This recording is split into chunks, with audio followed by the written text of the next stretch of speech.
There are nights when you cannot sleep, not because of noise, but because the mind is too awake. Thoughts that refuse to rest, old memories that still whisper in the dark. But what if sleep isn't forgetting, but a doorway? One that leads you back to yourself. Carl Jung once said, "Until you make the unconscious conscious, it will direct your life and you will call it fate." In the darkness, when the world grows silent, that is when you can finally hear the truest voice within. This video is not just a journey into sleep. It is a journey home, through the rivers of impermanence, across the mirror of the ego, and into the ocean of stillness. There, you no longer need to search, to prove, or to become. You only need to breathe, release, and listen. 1 hour of Carl Jung's complete psychology to fall asleep. 2 will not lull you into forgetting. It will guide you back to your soul, to the peace that is never truly left. Close your eyes and let this night become the beginning of real serenity. You are lying in bed. The room grows dim with only a soft light spilling from a small lamp. Perhaps today, you've tried your best to keep everything the same. A relationship, a job, a feeling, or simply the image you see in the mirror. But the world, no matter how tightly you hold on, keeps flowing like a river. And perhaps the greatest irony of being human is this: we fear losing the very things that nature never intended to last forever. Carl Gustav Jung once said, "There is no coming to consciousness without pain. There is no awakening without passing through the pain of loss." We only truly awaken when we accept that everything around us, including ourselves, is slowly melting, reshaping, and returning to another cycle. Imagine a stone atop a mountain, solid, stoic, seemingly eternal. Yet the wind still blows, the rain still falls, and the tiny grains of time silently grind it down over millennia. The river at the mountain's foot never holds the same form. It bends, shifts, and finds new paths with every rainy season. Even the star shining above, though radiant, carries within it nuclear fires that are slowly dying. It will fade, flare one last time, and then dissolve into stardust. So too, the things you believed would last forever, love, youth, dreams, or memories, are merely stars within the universe of your soul. They once burned bright, they once illuminated your path, and one day, they too will fade, making room for new stars to be born. The ancients said, "You can't step into the same river twice." And Jung, both a psychoanalyst and philosopher, would add, "What you resist persists." The more we cling, the more we fear change, the tighter those fears chain us. Perhaps you hold on to a love long withered, only because you fear being alone. Perhaps you cling to an old version of yourself, afraid others won't love you if you change. But light, like life itself, is beautiful only when it's allowed to move, to burn, and to fade in its own time. Let me tell you a story. There was once a man who kept a single candle burning. Each time it neared its end, he added more wax, trimmed the wick, and refused to let it die. Years passed, and he forgot why he lit it in the first place. Light was meant to guide his way, not to exist forever in a locked room. One day, exhausted, he blew it out. And in that instant of darkness, he realized the light had never disappeared. It had merely returned to where it began. Jung once emphasized, "In all chaos, there is a cosmos. In all disorder, a secret order." Change does not destroy you. It is quietly recreating you more wisely than you imagine. Think of yourself. You are no longer who you were a year ago. Your cells have renewed, Your habits have shifted, your emotions have deepened. Even your soul has been growing in its own quiet way. Yet we still measure ourselves by stability, when life itself was born to transform. Carl Jung believed that every true awakening begins when we dare to face disintegration without fear. Because awakening isn't about controlling change. It's about learning to flow with it. The privilege of a lifetime is to become who you truly are. The greatest privilege of life is to become yourself. And to do that, you must be willing to shed every old skin, every self you once thought was unshakable. As you lie here in the stillness of night, let your mind soften. You don't need to hold on to today, nor grasp tomorrow. Just take a deep breath and exhale, letting everything flow away. You are not losing anything.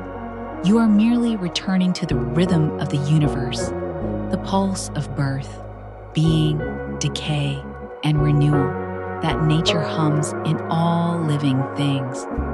The stone does not mourn its shape as it erodes. The river does not regret the paths it once flowed through. And the dying star still leaves its light to travel for thousands of years, shining upon skies seen by those who never knew its name.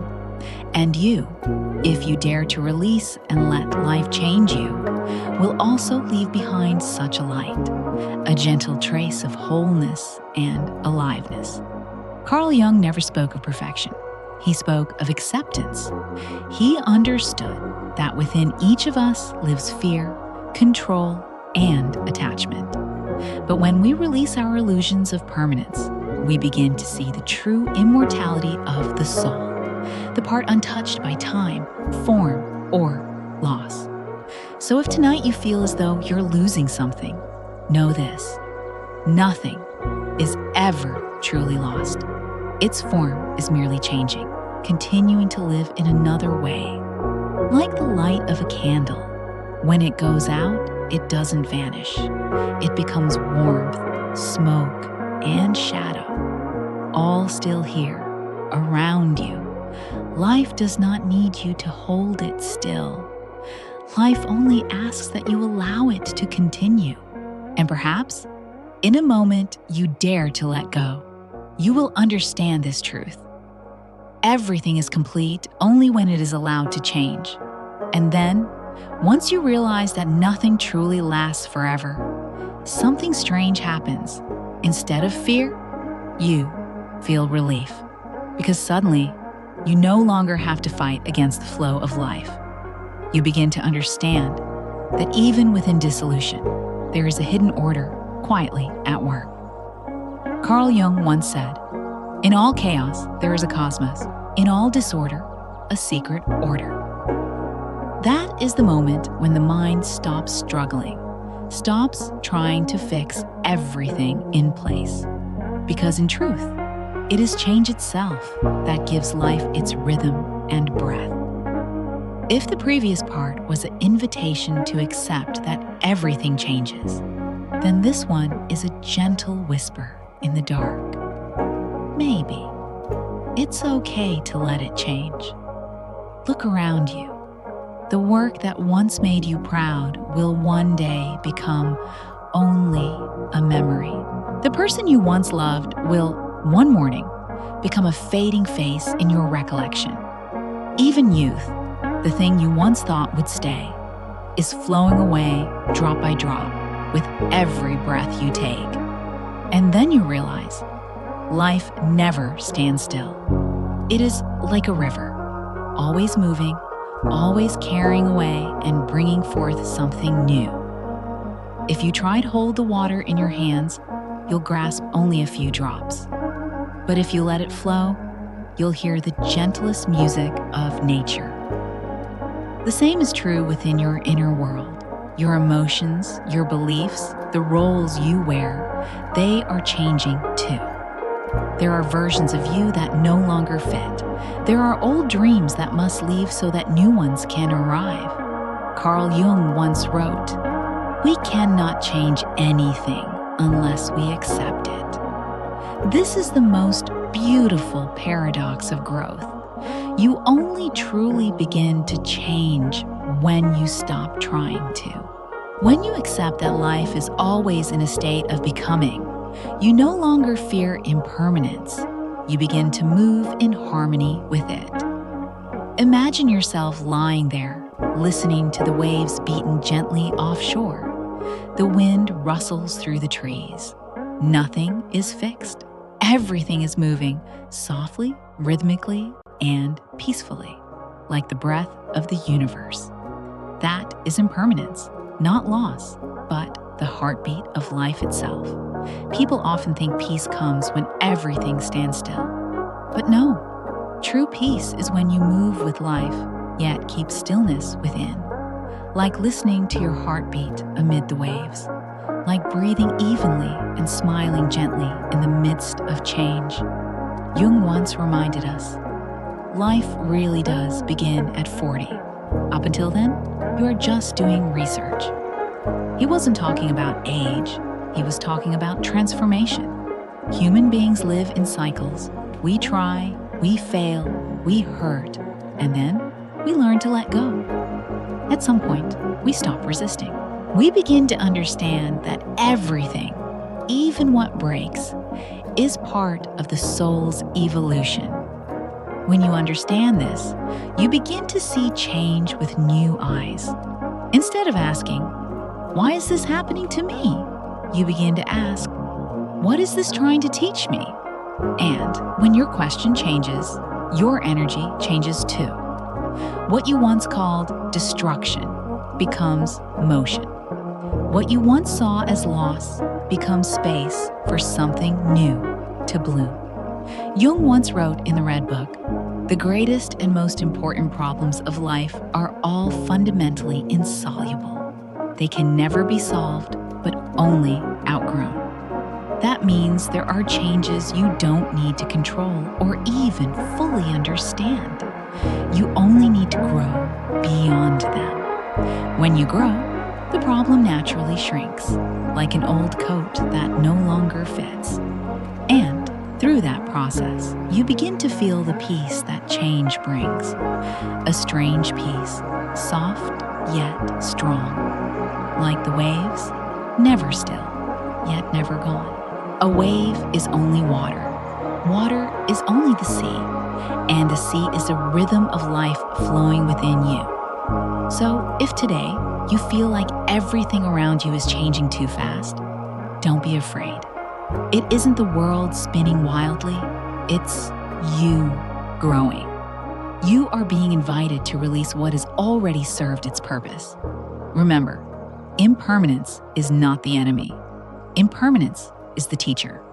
It teaches us to love more deeply, to live more authentically, to be more grateful, because nothing lasts forever. Take a deep breath, feel the air fill your lungs, and then exhale. Softly. That is the simplest expression of impermanence. Each breath passes, carrying away the old, bringing in the new. No two breaths are the same, and because of that, you are alive. Perhaps true peace is not found in keeping everything the same, but in allowing everything to change. Because only then can we feel the pulse of the universe within our own hearts. As Jung once said, the most terrifying thing is to accept oneself completely, and change is the path that leads you there.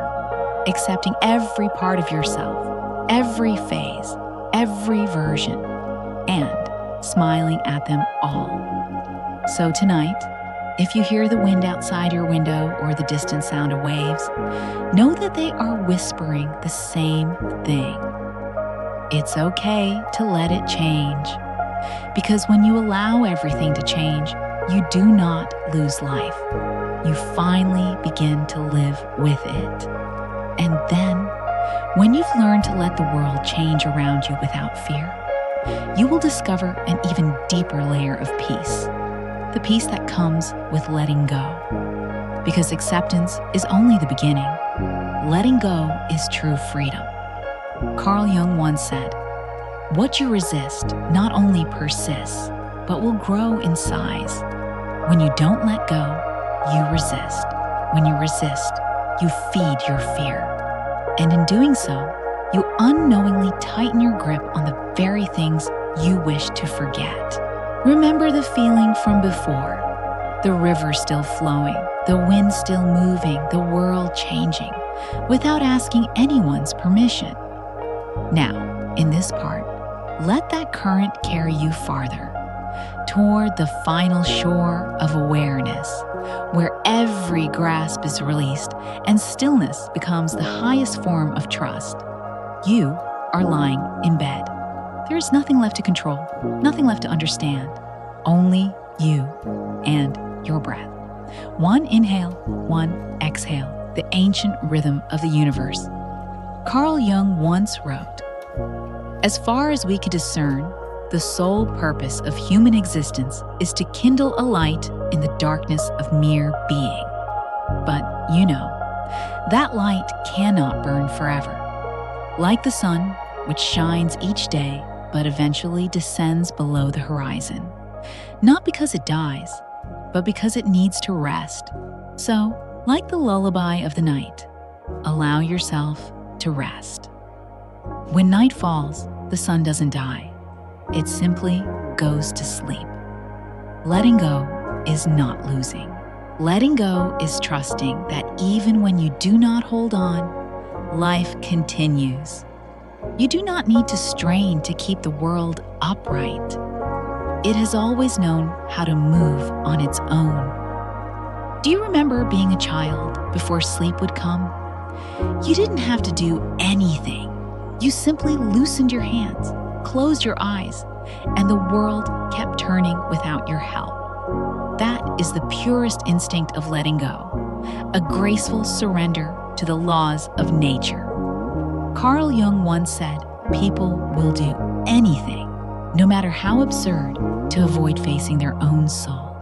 Perhaps that is why rest does not come easily to us, because when we let go, when we grow still, the soul begins to speak, and sometimes that silence frightens us. But know this, the fear of silence is simply your soul asking to be seen. You don't have to fight it. You don't have to fill it with noise, with work, social media, or tomorrow's plans. Let silence become your companion. In Jungian psychology, the shadow doesn't disappear when you fight it. It softens only when you invite it to sit beside you and say, I see you. Try that tonight. When your thoughts begin to rush in, instead of pushing them away, whisper gently, I see you, and breathe. Each breath is a small act of release. Carl Jung once wrote in the Red Book, your vision will become clear only when you can look into your own heart. Who looks outside dreams. Who looks inside awakes. Awakening is not about opening your eyes wide to see the world. It is when you can close your eyes and still see yourself within. That is the conscious sleep, the sleep of surrender. So tonight, you don't have to hold anything. Just breathe. Don't hold on. Don't try to control your dreams. Don't force your mind to be still.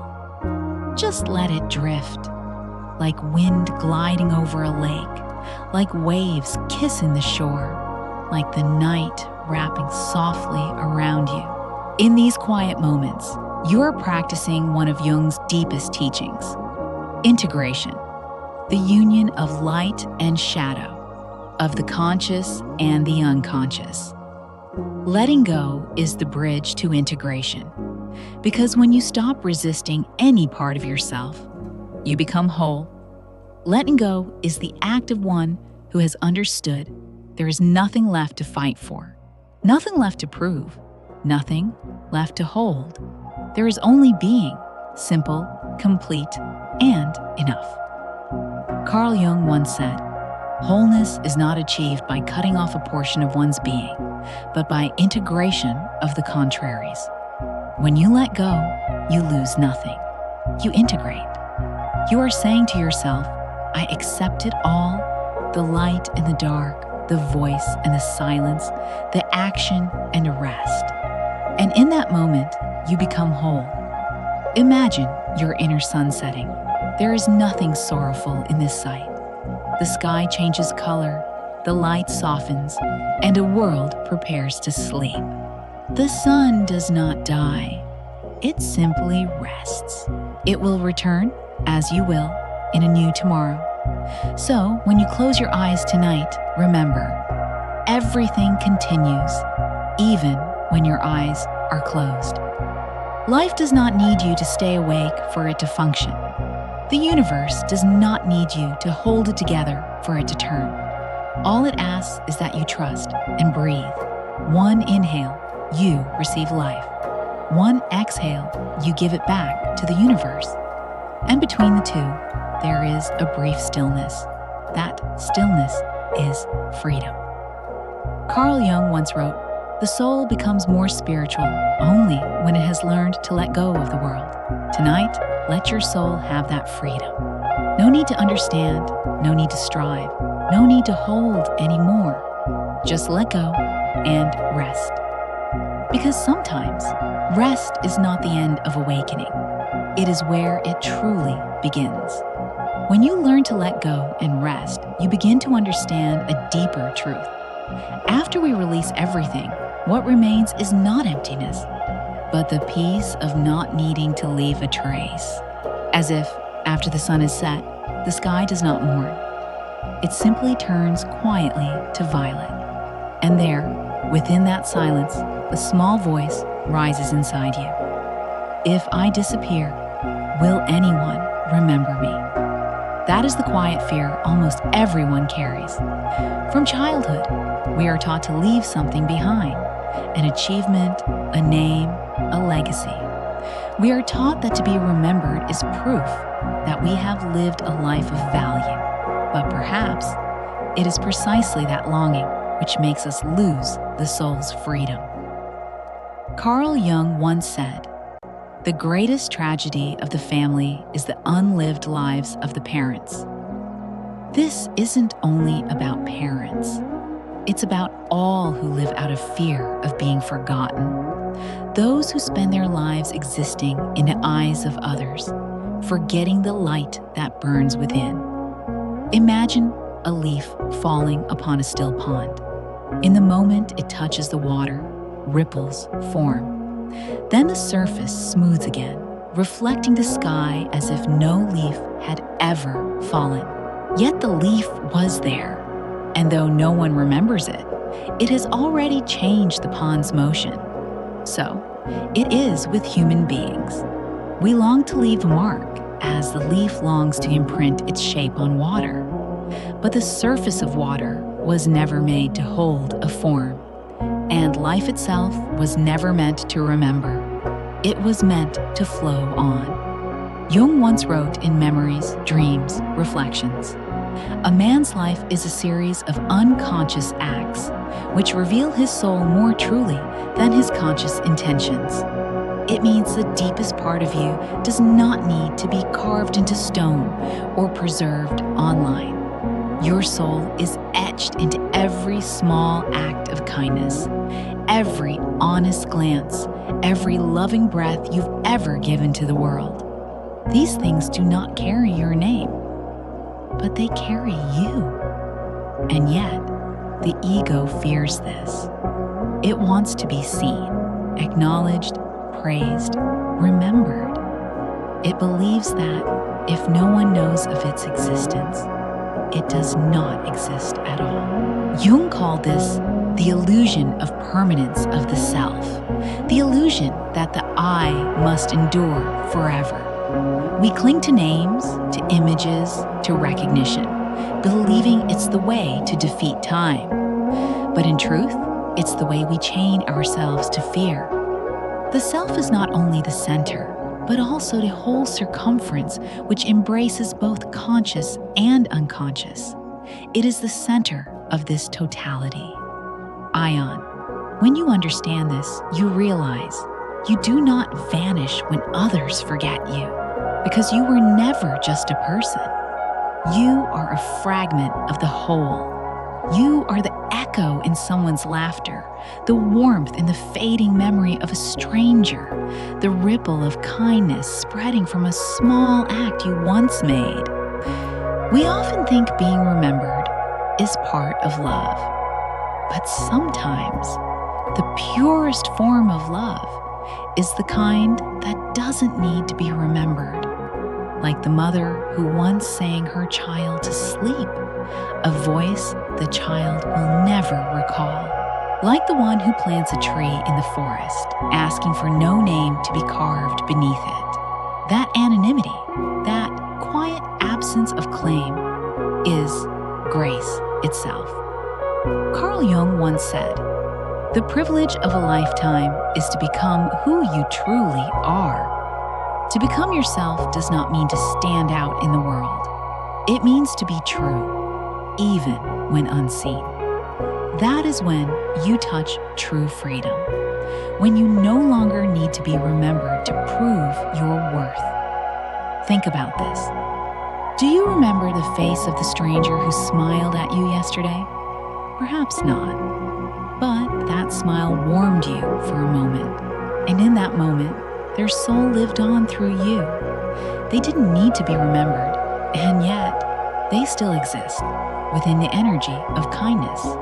Maybe that is the most beautiful way to exist without leaving a trace. When Jung wrote in the Red Book, "I am not what happened to me, I am what I choose to become," he meant that the soul does not need to be enshrined. It only needs to become, to live fully in each moment, not to record it, but to feel it. Because when every moment is lived wholeheartedly, what need is there for eternity? Perhaps it is in anonymity that we find our truest self. For when there is no one left to impress, we stop performing. When there is no one left to witness, we stop fearing. And when there is no one left to remember, we finally begin to exist. Tonight, as you listen to the rhythm of your own breath, let this truth whisper softly within you. It's okay to be forgotten. Because when you no longer need to leave a mark, you become as light as a falling leaf, as free as the wind passing through the forest. Even without recognition, you are still part of the great painting of life. Quietly, perfectly, eternally. And from this stillness, when you accept that being forgotten is not the end, you are ready to step into the next lesson. One nature has been teaching us all along. The river does not sign its name upon the sea, and the clouds leave no signature on the rain. When you begin to understand that you don't need to be remembered to exist, your mind becomes lighter, like wind brushing through the leaves, leaving no trace, yet moving the whole forest. And that is where the previous chapter has led you, from the fear of being forgotten to the freedom of anonymity. For while humans still fear not being remembered, nature has long mastered the art of namelessness. No river signs its name when it meets the sea. No cloud leaves a mark when it becomes rain. And yet, they are no less magnificent because of it. In the stillness of the night, imagine this. The river, with all its strength and patience, keeps flowing endlessly, not to be praised, but simply because that is its nature. When it merges with the ocean, it does not disappear. It only changes its name. So too, when you stop trying to leave a legacy, you do not vanish. You return to a larger version of yourself. Carl Jung once wrote, "The self is a circle whose center is everywhere and circumference nowhere." We are like the river and the cloud, temporary expressions of a greater whole, the collective unconscious. When you stop asking, "Who will remember me?" you begin to ask a deeper question. What part of me continues to flow through others? Just as clouds leave no name upon the rain, they dissolve, blending into air, returning again in every drop that lands on rooftops, in every dew that gathers on leaves. You may no longer recognize the cloud, yet it is there, nourishing the forest. Perhaps you are the same. Maybe someone no longer remembers your name, but they are living because of something you once gave. A small word, a kind gesture, a moment of true listening. These ripple outward, passing through others, merging into the current of life, becoming something that no one can attribute to a single person. Carl Jung once wrote in Psychology and Alchemy, "One does not become enlightened by imagining figures of light, but by making the darkness conscious. True light needs no name attached. Kindness needs no label of virtue. It only needs to be. That alone is enough. If nature can exist without recognition, why can't we? Perhaps because we have grown used to measuring our worth through the eyes of others. We forget that true value does not lie in titles. It lies in presence. Listen to the whisper carried by the wind. It's okay to be quiet. You are still enough." No one needs to know who you are for you to have an impact. Like the wind, invisible, yet it shapes mountains over time. Like the moon, shining every night, never asking who might be watching. Carl Jung once said, "You are not a drop in the ocean. You are the entire ocean in a drop." It is a gentle reminder that you are not separate from the world. You are part of it, and it is part of you. So, anonymity is not the loss of self. It is the expansion of it. When you stop confining yourself to a single name, you become immortal in another way. You become a part of everything. Think of a flower that blooms and withers. It never worries about who will remember its scent. It simply does what life asks. It blooms completely. And in that moment, it has fulfilled its purpose, even if no one ever knew its name. You are the same. You don't need a monument to prove that you once existed. Your existence is already inscribed in everything you've touched, in a meal you cooked, a hug you gave, the breath you left lingering in the air. Carl Jung once wrote in The Undiscovered Self, "The individual is the make-weight that tips the scales toward the irrational." It means that every individual, however small, shifts the balance of all humanity. No fame is required, no titles are needed, only authenticity.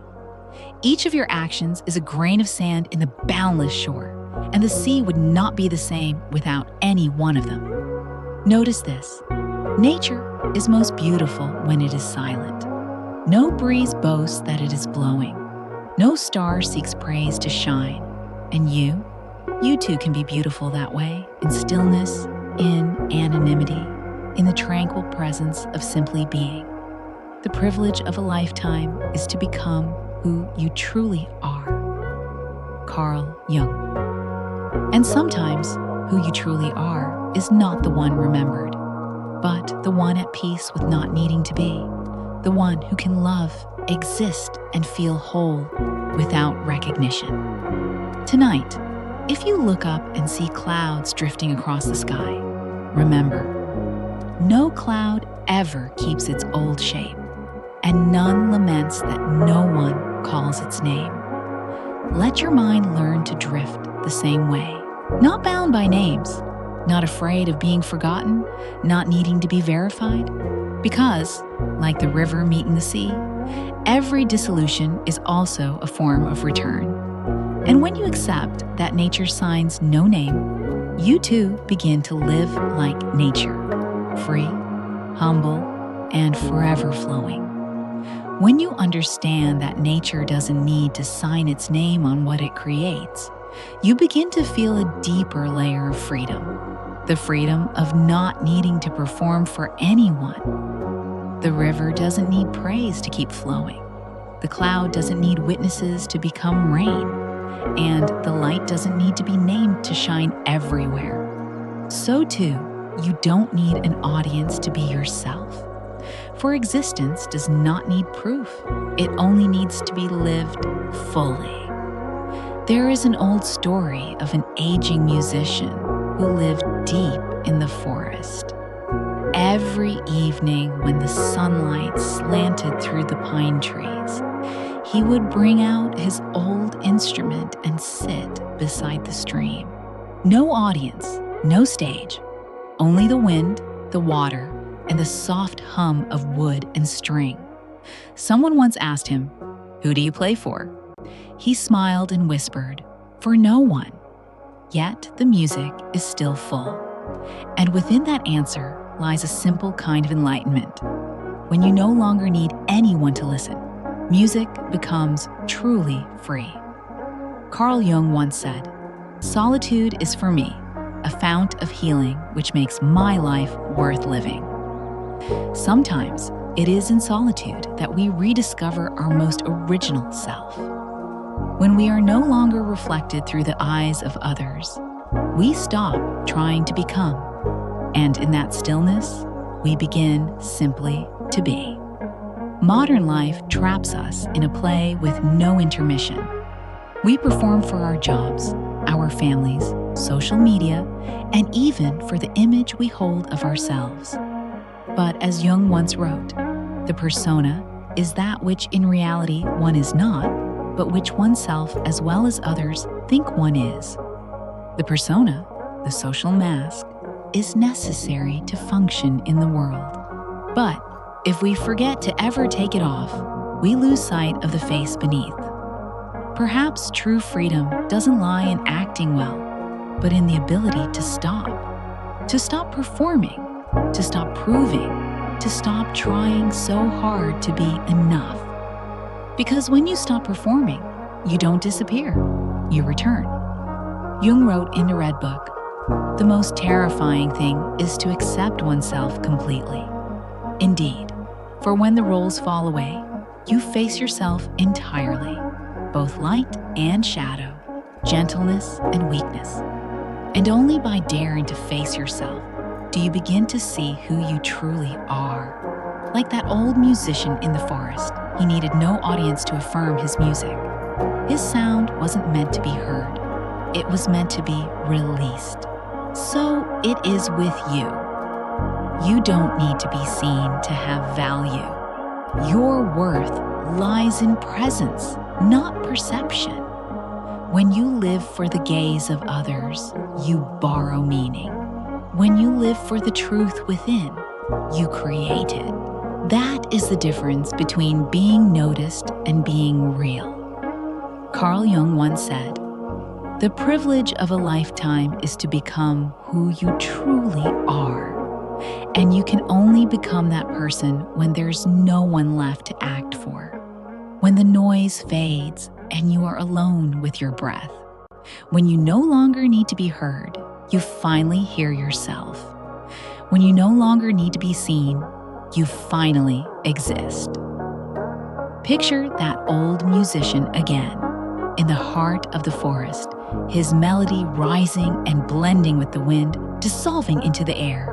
No one records it, no one applauds, yet every note lives completely in that moment, and that is eternity. So when you feel small, unseen, or unrecognized, remember this. You don't need witnesses to have worth. The forest doesn't need an audience to stay green. The sea doesn't need applause to remain vast. Who looks outside dreams. Who looks inside awakes. Carl Jung. Awakening doesn't happen on stage. It happens in silence. Not under the spotlight, but in a quiet dark where you meet yourself again. And that is the deepest gift of anonymity, the freedom from performance. We've grown used to living as if always being watched. But tonight, try the opposite. Imagine that no one is watching you. No audience, no judgment, no one waiting for you to be perfect. There is only you and your breath. Tonight, you don't have to prove anything, just rest. You don't need to prove that you're good enough, strong enough, worthy enough. You always have been. You just forgot. So tonight, let your mind rest, like the river pausing in the sea, like the music dissolving into the wind, like you, dissolving into silence, yet still full. The freedom of anonymity is not disappearance. It is the art of existing quietly. When you no longer need to be seen, you become part of something larger, a vast living stillness where every soul is equal in its namelessness. And perhaps that is the foundation of the inner freedom Jung spoke of, a place where you no longer need to be someone, you only need to be. When you have journeyed through release, felt the freedom of anonymity, and discovered peace within emptiness, you arrive at a new chapter, the chapter of completion. A thing becomes whole only when it comes to an end. Just as a song finds its beauty in its final note, and the sunset glows most vividly when light is about to fade. Carl Jung once wrote, "Death is psychologically as important as birth, and, like it, is an integral part of life. Death, or more broadly, every ending, is not life's opposite. It is part of an eternal rhythm we so often forget, to be born, to grow, and then to return. Without endings, there would be no rebirth. Without darkness, light could never define itself. Each day is like a piece of music, and the night is its final refrain. Watch how the day unfolds. Morning opens with purity, noon blazes with vigor, and afternoon softens into stillness. When night arrives, it's like a gentle hand closing a door, softly, yet with certainty. And in that moment, everything feels complete. Not because it lasted longer, but because it knew when to stop. In music, without pauses, melody becomes noise. Without rest, rhythm loses its soul. Jung believed human life follows the same pattern, a rhythm of opposites, where each stage must come to rest before the next can bloom. In all chaos, there is a cosmos. In all disorder, a secret order. Carl Jung. Beneath the apparent chaos of endings, there is always a silent order rearranging everything. We fear endings only because we cannot yet see that order. When a relationship falls apart, when a job closes, when a dream ends halfway, we often feel we have lost. But if you look deeper, every ending is also a homecoming, a return to yourself, to the inner space you once forgot. The privilege of a lifetime is to become who you truly are. Carl Jung. And perhaps you can only truly become yourself once you stop trying to prolong what no longer belongs. Like a flower that does not cling to its fallen petals, but gathers strength for the seed waiting to sprout. Endings don't come to take, they come to reveal. They reveal the truth, that nothing is meant to be held forever, that some things are most beautiful only when viewed from afar, after they've passed. Look at a sunset. Its golden light is not as sharp as noon, nor as pure as dawn, but something softer, light mixed with longing and peace. It is beautiful precisely because it is fading. Humans are the same. Only when we face our limits do we learn to truly live. The afternoon of life is just as full of meaning as the morning. Only its meaning and purpose are different. Ein, Carl Jung. The afternoon of life is no less meaningful than its morning. It simply carries a different light. Youth teaches us to act. Evening teaches us to understand. When you know that all things have their time, you no longer fear endings. You begin to honor them. A good piece of music is not great because it lasts. It's great because it ends well. Life is the same.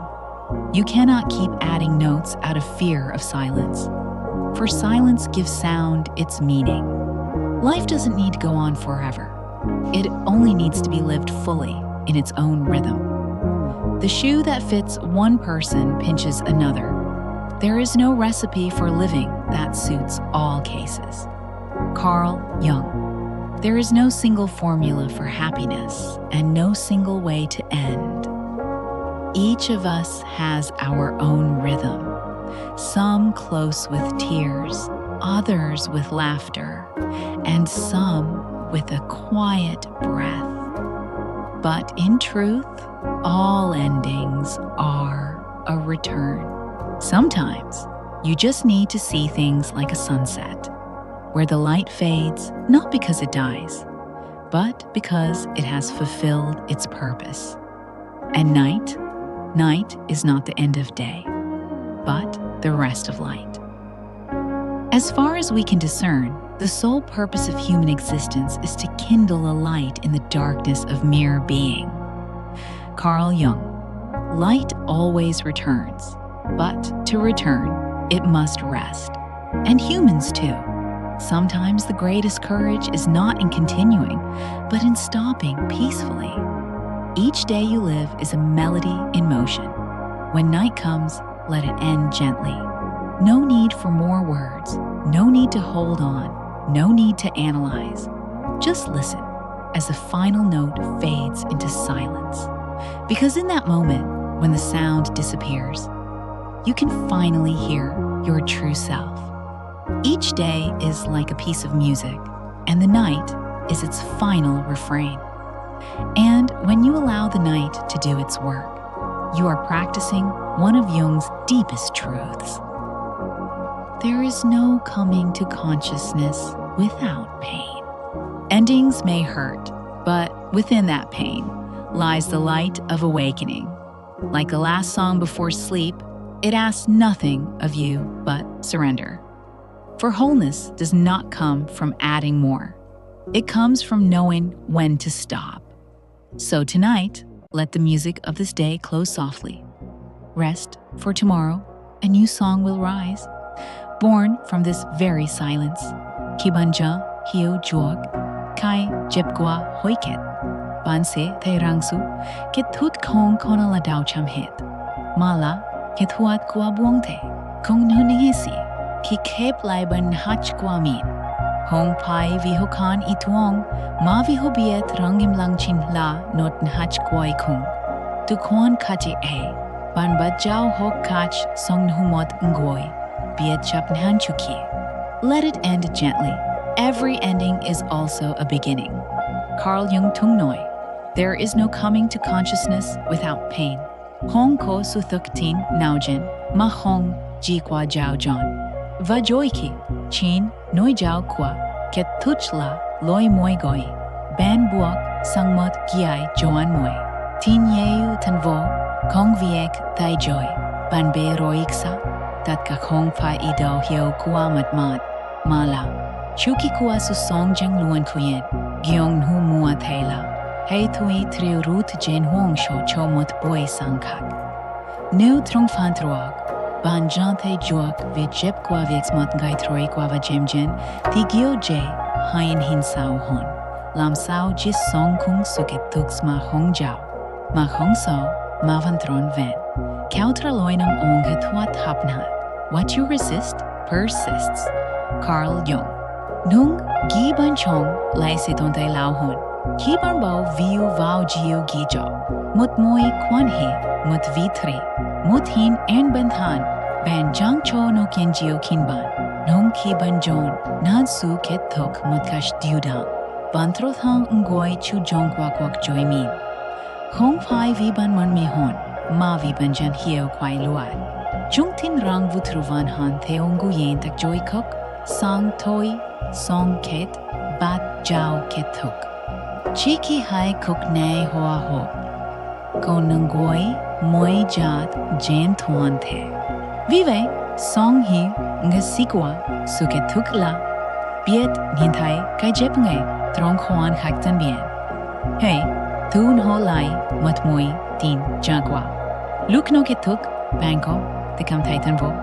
Nang kitoi gian troiji pen hendra rang jiu tan vo jo. John de ben kacheo shin min kachin han biet giatri kak song chan that hon. New moi tin ai hong ke tuk banse mai hong trong thang. Jung tung viet. The meeting of two personalities is like the contact of two chemical substances. If there is any reaction, both are transformed. Moi kwach gap go jeo ko lido. Va kihe lin hon cham vaun hao.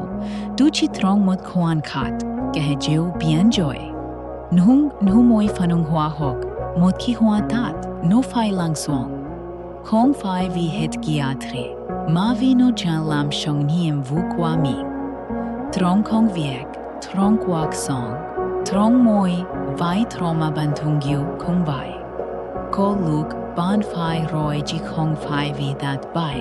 Ma vi banja trong tan hon vai trojo. Numat ngesi, sao ki hoan, ten buk tran. Hong, the kumai vile lop mau janko, boy ki jo. Kai jeb se bien mat. The privilege of a lifetime is to become who you truly are. Carl Jung.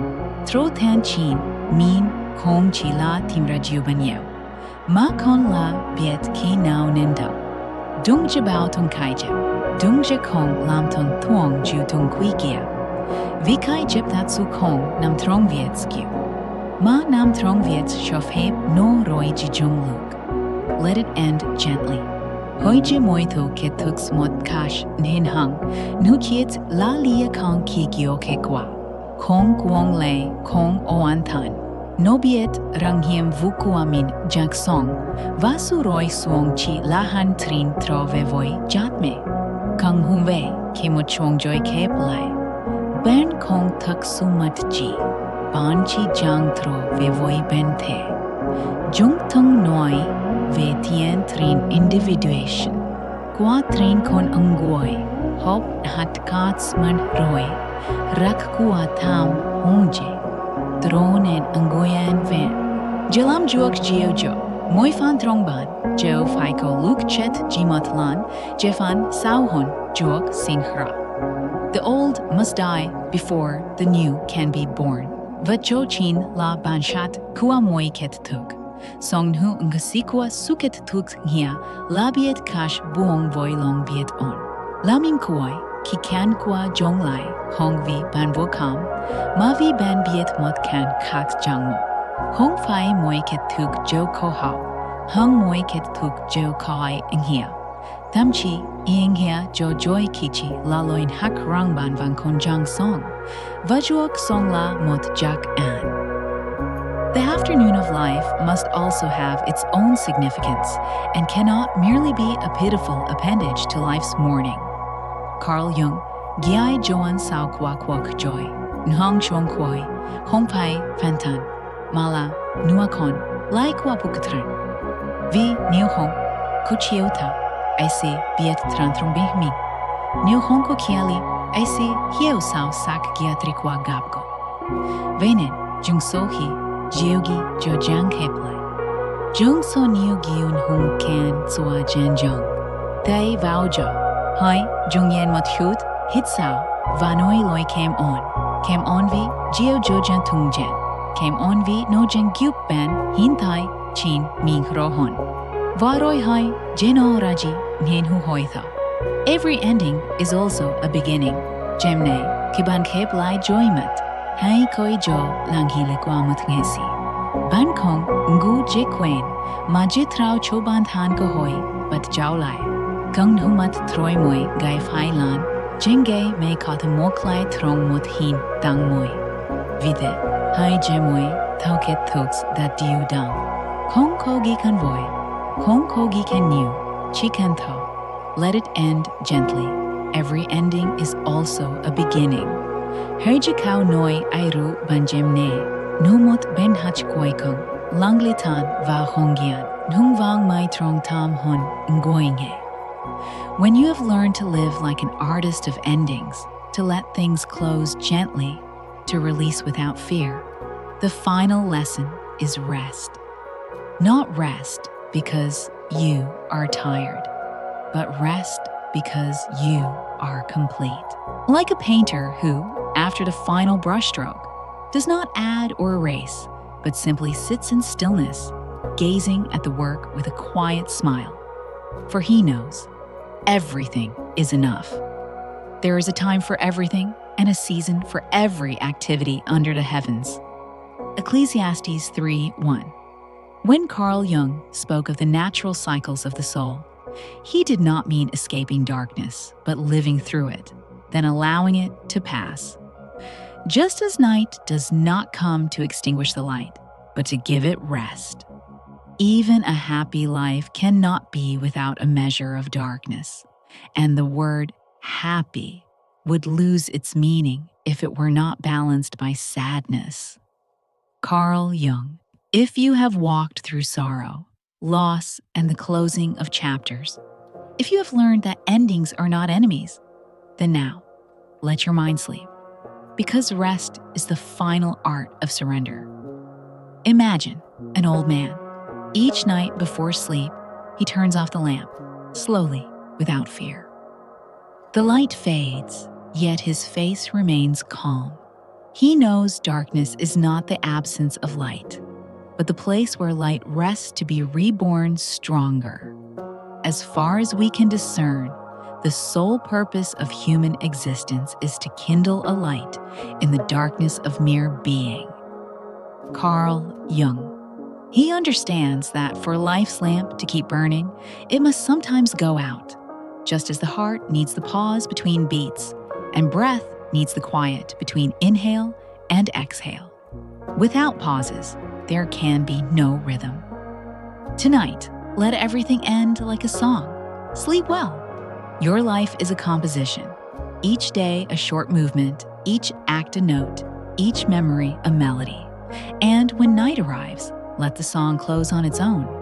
Don't force another note, just listen as the last sound fades into silence. Jung spoke of the rhythm of existence, saying that the soul functions like nature itself, with openings and closings, light and shadow. If you can live within that rhythm, you will no longer fear any ending, not of a day, not of a relationship, not even of life itself. Wholeness is not achieved by cutting off a portion of one's being, but by integration of the contraries. Carl Jung. Wholeness doesn't come from rejecting sadness or denying fatigue. It comes from embracing both light and darkness, knowing that each is part of the same journey, and only then can rest be complete. The old man turns off his lamp each night, not because he abandons the light, but because he trusts it. That trust gives him peace.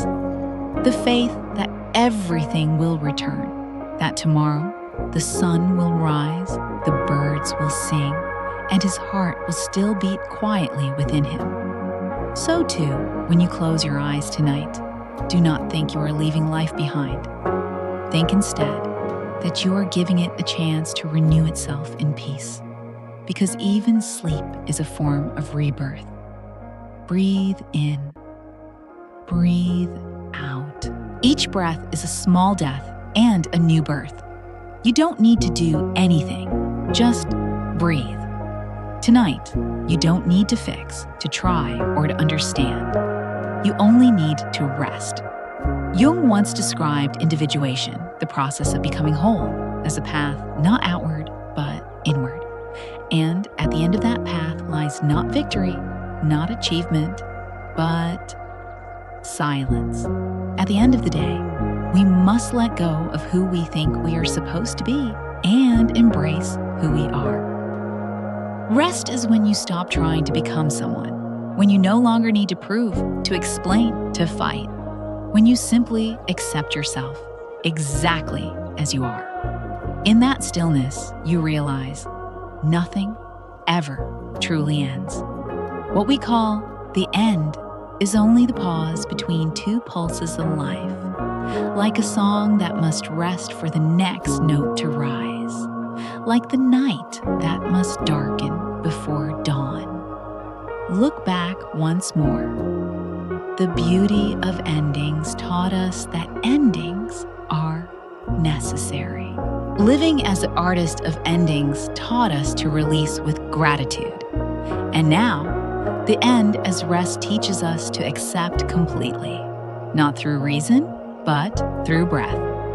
So tonight, as you lie down, let your body dissolve into the sheets, your mind loosen, your breath slow, nothing to hold, nothing to chase, only the peace of presence.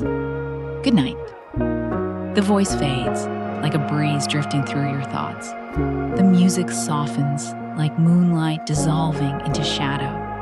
And in that silence, you hear the deepest truth Jung ever believed. The soul becomes infinite when it surrenders.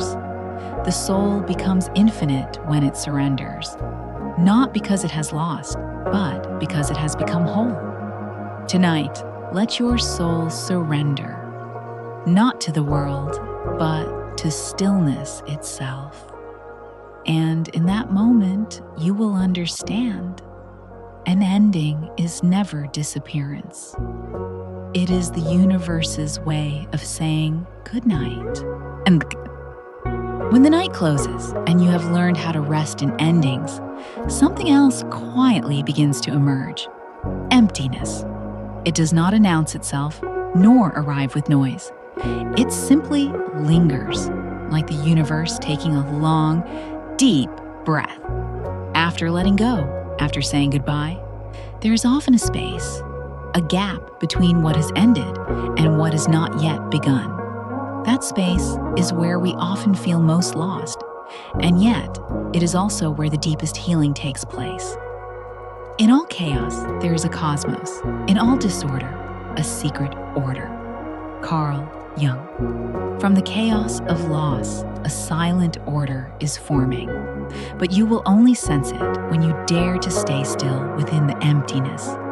When you stop trying to fill it with sound, with work, or with memories of the past. It is like a winter garden, bare branches, frozen earth, and yet beneath the snow, seeds sleep quietly, waiting for spring to wake them. There will be nights when you feel something missing, a person, an opportunity, a warmth that once lived in your heart. You look around and find yourself alone, as if the whole world has moved on and left you standing there. But perhaps it is precisely in that moment that the light begins to find its way in. Maybe emptiness isn't the enemy. Carl Jung once wrote, "The creation of something new is not accomplished by the intellect, but by the play instinct acting from inner necessity. The creative mind plays with the objects it loves. The new is never born through control. It arises through the freedom to play. And to play, you must first make space. Emptiness is not loss. It is the room where the new can be born." Think back to the last time you cleared out an old room. When it was full of clutter, there was no place for anything else. But once you began to remove things, once the empty space appeared, light began to enter. And suddenly, the room felt larger, cleaner, softer. The human soul is much the same. Your vision will become clear only when you can look into your own heart. Who looks outside dreams, who looks inside awakes. Carl Jung. Emptiness is the soul's invitation to return inward. When you stop searching outside, in applause, approval, or fading relationships, you begin to hear your own breath again. That is the first moment of awakening. Not loud, not brilliant, Just a quiet realization: I am still here. Jung believed that no one could truly evolve without a temporary dissolution of the ego. Just as a snake must shed its skin, or the seed must crack to sprout, we too must pass through that space in between, where the old self has fallen away and the new self has not yet arrived. There is no birth of consciousness without pain. Some Carl Jung. And that pain, if welcomed, becomes expansion. When you accept emptiness, you are no longer its victim. You become its witness. You begin to watch, to sense, to trust that rebirth is happening quietly beneath the surface. There is something strange and beautiful that happens when you sit in silence long enough. You begin to hear things you never noticed before. The wind outside the window, the heartbeat within you, the hum of life still flowing through everything. You realize that emptiness is not silent. It simply speaks in another language, the language of presence. At times, I feel like a ship that has been stripped of all its mass, drifting on a sea of the unconscious. Carl Jung. When all your anchors are gone, you think you are lost. But in truth, you are being carried home, toward the center of yourself. Like a ship adrift in the night, only when all surrounding lights are gone can you finally see the stars. Emptiness does not come to wound you. It comes to pause you, to make you stop, to breathe, to realize that not everything needs to be filled with meaning. Not every loneliness must be fixed. Sometimes, simply sitting beside it, as you would sit beside a quiet friend, is enough. Jung once said, "The greatest and most important problems in life are all fundamentally insoluble. They can never be solved, but only outgrown." Emptiness, too, cannot be solved. You can only grow beyond it. And when you do, you will see that the emptiness you feared was, all along, your gentlest teacher. So tonight, if you feel a hollow within, remember this. Not every absence is a loss. Sometimes, the universe removes the old simply to make room for something larger, something you cannot yet imagine. Like the winter garden awaiting spring, you too are resting in the season of your soul. Close your eyes, take a deep breath, and let your heart become empty for a while. Maybe emptiness isn't the enemy. It is simply the space where light enters. And within that light, you will realize nothing is ever truly lost. Everything is merely returning to the quiet from which it first came. Once you've learned to sit still within the emptiness, you begin to realize the next truth. Emptiness only becomes fertile when you learn how to forget. Because sometimes, what hurts us isn't the wound itself, it's the memory of it. And only when you dare to let that memory dissolve can peace find a place to enter. Until you make the unconscious conscious, it will direct your life and you will call it fate. Carl Jung. Jung taught that the unconscious will rule our lives until we bring it into awareness. But awareness does not mean clinging. Even understanding must sometimes be released, so it doesn't harden into the weight of memory. When you let go of what once hurt you, you are not betraying your past. You are freeing it. There are wounds that cannot heal by being remembered. You can replay the images again and again, the words, the faces, the moments that still tighten your chest.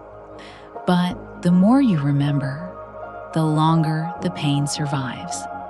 It's like a room that never brightens because you refuse to turn off an old light.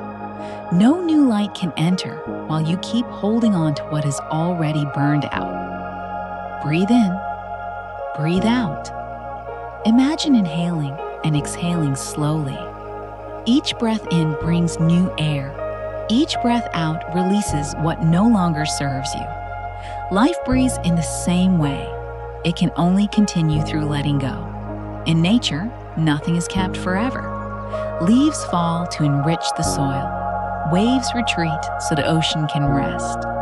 Winter arrives so spring can be born again. And we, too, must learn to forget the seasons that have passed, so the soul has space to welcome new growth. Jung wrote in Modern Man in Search of a Soul, "The process of individuation means becoming an individual, and insofar as individuality embraces our innermost, last, and incomparable uniqueness, it also implies becoming one's own self. Becoming yourself is not always about gaining more. Often, it is about shedding. It is forgetting the definitions others gave you. It is peeling off layers of expectation, judgment, and stories you once mistook for me. When these fade, what remains is your purest essence, who you were before the world gave you a name. Forgetting is not losing. Forgetting is releasing. Like a room that glows only after the lamp is turned off, you do not lose light. You make way for a gentler, truer one. And when you forget your pain, you are not erasing memory. You are simply choosing not to define yourself by it anymore. In that silence, something new can begin. The greatest and most important problems in life are all fundamentally insoluble. They can never be solved, but only outgrown. Carl Jung. There are things reason cannot solve. You cannot analyze sorrow into clarity. You cannot unravel every thread of the past. The only way forward is to grow beyond it. And to grow, you must leave it behind. Like a kite that must cut its string before it can soar. Think of memory as words written in sand. You don't need to erase them. The wind will. Your task is simply to stand still and watch. One day, you'll realize that forgetting does not make you weaker. It makes you more fluid, like a river flowing around stones, needing no victory, only movement.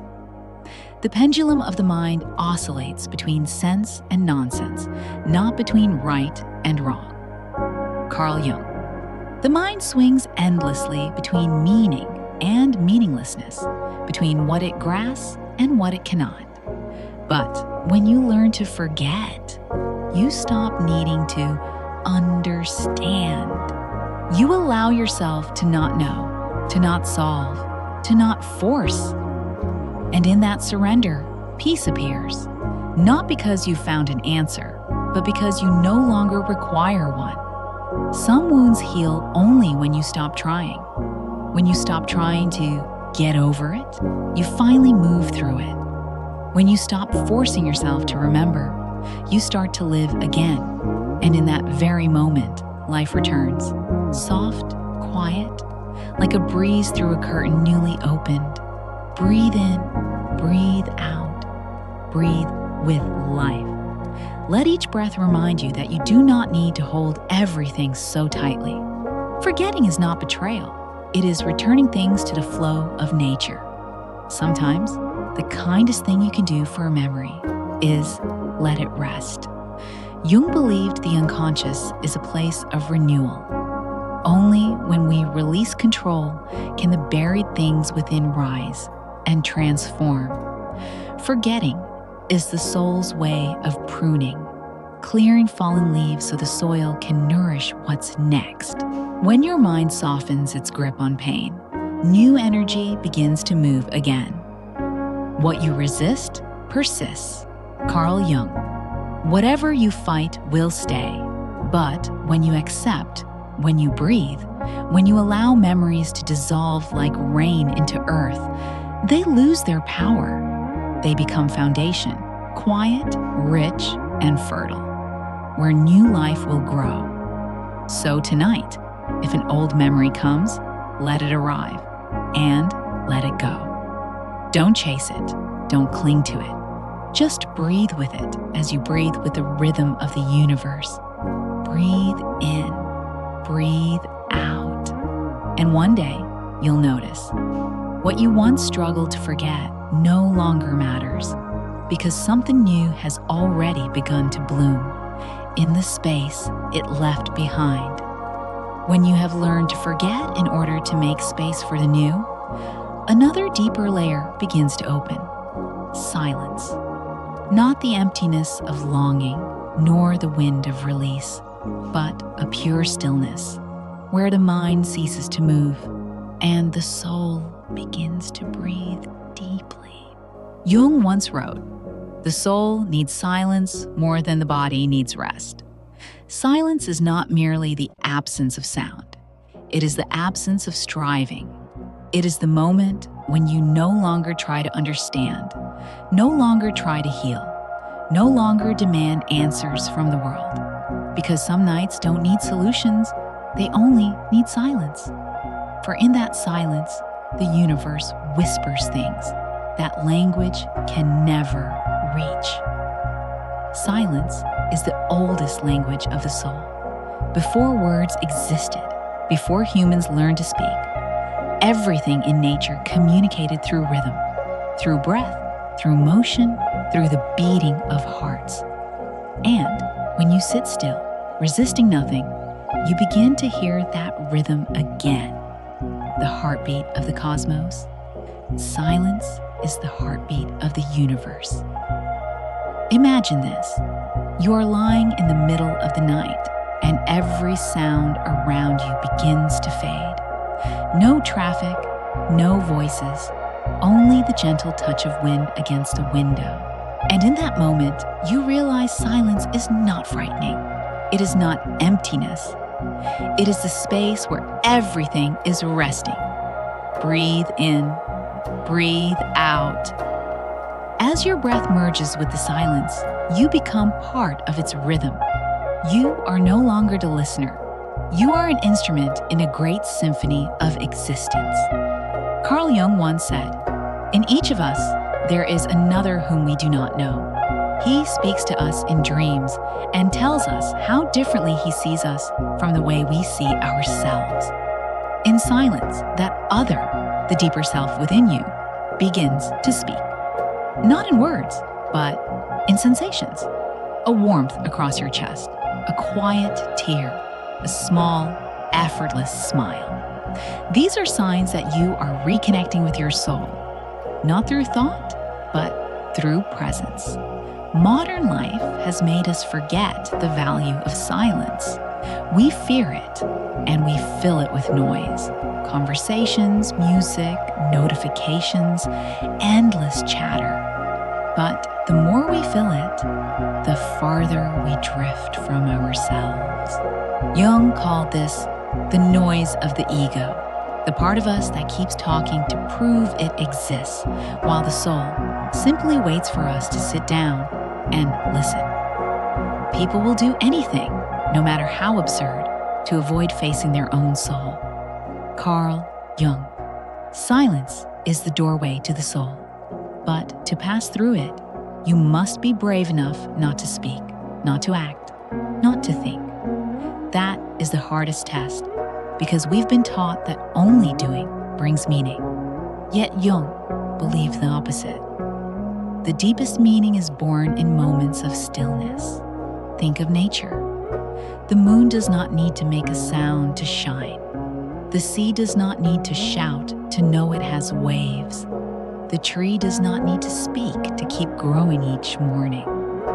This universe moves in silence, a silence brimming with life. And so do you. When you stop trying to be memorable, lovable, worthy, you begin to truly live. Not because someone sees you, not because you've proven yourself, but because your existence alone is already enough. It's okay to be quiet. You are still enough. That phrase feels like a soft hand on your shoulder, reminding you that you have nothing left to prove. Silence is not the absence of value, it is the full presence of the soul.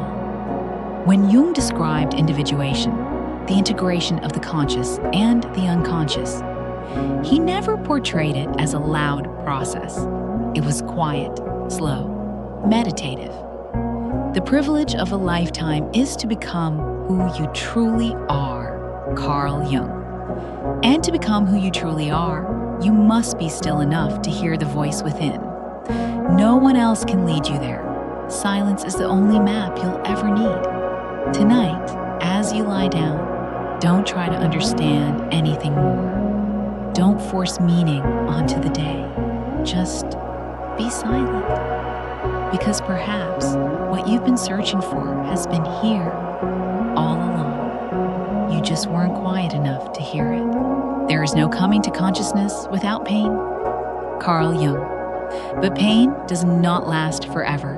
When silence touches it, pain melts, like morning mist in the light. No analysis, no labels, no resistance, only breath. Now, let your thoughts drift and sleep. The voice fades, the breath slows, the music dissolves like smoke into the night. And in that moment, you realize silence is not the end. It is the lullaby of the universe. Tonight, you don't need to know anything more. Just listen. Listen to your breath, to the heartbeat of the universe moving with you. And in that soundless space, you'll see everything is already at peace. The night grows deeper, and silence begins to change its texture. What was once the quiet of the world outside now starts echoing within. You have watched rivers fade, leaves fall, and time erase its traces. But beneath that observation, something stirs. A question. If everything around you can vanish, then what about you? The one who remembers, who fears, who clings. What is that self made of? The world's impermanence has revealed a mirror, and now the reflection asks to be seen. Perhaps the next step is not to look outward at the passing of life, but inward, toward the one who keeps watching. The wind outside softens, the breath slows.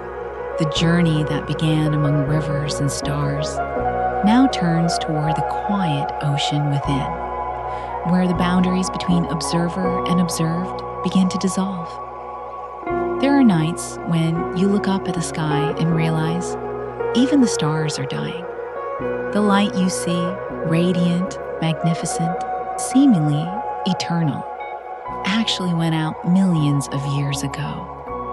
The universe is only replaying the past, as if to remind humankind that all greatness has its limits, and even the brightest brilliance needs a night to rest. Carl Jung once said, "The creation of something new is not accomplished by the intellect, but by the play instinct acting from inner necessity. The creative mind plays with the objects it loves." His words remind us that within the death of a star lies the seed of another planet. Within the decay of every greatness, there is room for something new to be born. But humans often forget this truth. We see monuments crumble, empires collapse, and the sea wash away the footprints once pressed deep into the sand. And we fear. We fear that one day, our own names will be carried off by the wind like dust. Take a deep breath in. Breathe in. Feel everything that has passed. Then breathe out slowly. Breathe out. Peace remains. Because time is the only truly fair judge. Look back through history. The pyramids rising from the desert. The giant statues guarding the Nile. The temples of Rome that once commanded the world. Each of these was built from one ambition, the desire to be remembered forever. Yet, across thousands of years, time has eroded them all. Sand has covered every stone, wind has worn down every carving, and the names of those who once ruled now exist only as faint echoes in ancient texts. Jung once said, "Whatever is born or done, this moment of time has the qualities of this moment of time. Everything created bears the mark of its moment and will dissolve back into that same moment. No power, no victory, no memory can escape that law. Greatness, in its essence, is never eternal. It is only a flash of light between two darknesses, a sigh of the universe. But perhaps that is why it is beautiful. Just as we love sunsets not for their light, but because we know that light is about to fade. Think of the names once worshipped as immortal: Alexander the Great, Cleopatra, Caesar, rulers before whom the world once bowed. Yet, now, they are nothing more than bone and dust beneath the earth. Their empires dissolved while time continues its silent march. As Jung said, everything that irritates us about others can lead us to an understanding of ourselves. Perhaps what frightens us most in watching greatness fade is facing the impermanence within ourselves. So when you stand before the ruins of the past, do not mourn their fall. Be grateful, for they remind us that life does not end when greatness fades. It only changes form, continuing to tell its story in another language. Carl Jung believed that within each of us lies a collective unconscious, a shared layer of humanity's memory, where the echoes of our ancestors, our histories, and lost civilizations still live. Which means, even when monuments collapse, their souls endure within us. Greatness does not disappear. It transforms into dusts of consciousness, into sparks of inspiration for those yet to come. Just as a dying star gives birth to iron, carbon, and gold, the very elements that make up the human body. When you look at the sky, you are looking at yourself, a being born from the remnants of the cosmos, from explosions that ended billions of years ago. You are not forgotten. You are the continuation.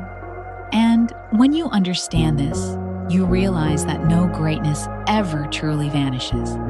It merely changes shape. So tonight, if you feel small, if you look back and see the things you once took pride in beginning to fade, remember this: everything dissolves, and yet life continues. As Jung once said, the shoe that fits one person pinches another. There is no recipe for living that suits all cases. Every soul has its own rhythm. Greatness does not need to last forever. It only needs to be lived fully in the moment it was born. Imagine a monument that no longer has visitors, yet each time the wind passes, it still hums with the echoes of the past. Imagine old stones that need no witnesses, but still hold the warmth of human hands. Time may erase names, but it cannot erase meaning. For meaning does not lie in being remembered. It lies in having truly existed, sincerely, completely. Breathe in, the past fades. Breathe out, peace remains. Perhaps it is in fading that we find true peace. For when we no longer fear being forgotten, we can finally live honestly, love deeply, and rest fully. Jung once said something simple yet profound: what you resist persists. When we try to hold on to the light, we only make it fade faster. But when we allow it to go out naturally, that light returns. In another form, another moment, another soul. And so, when greatness fades, it does not disappear.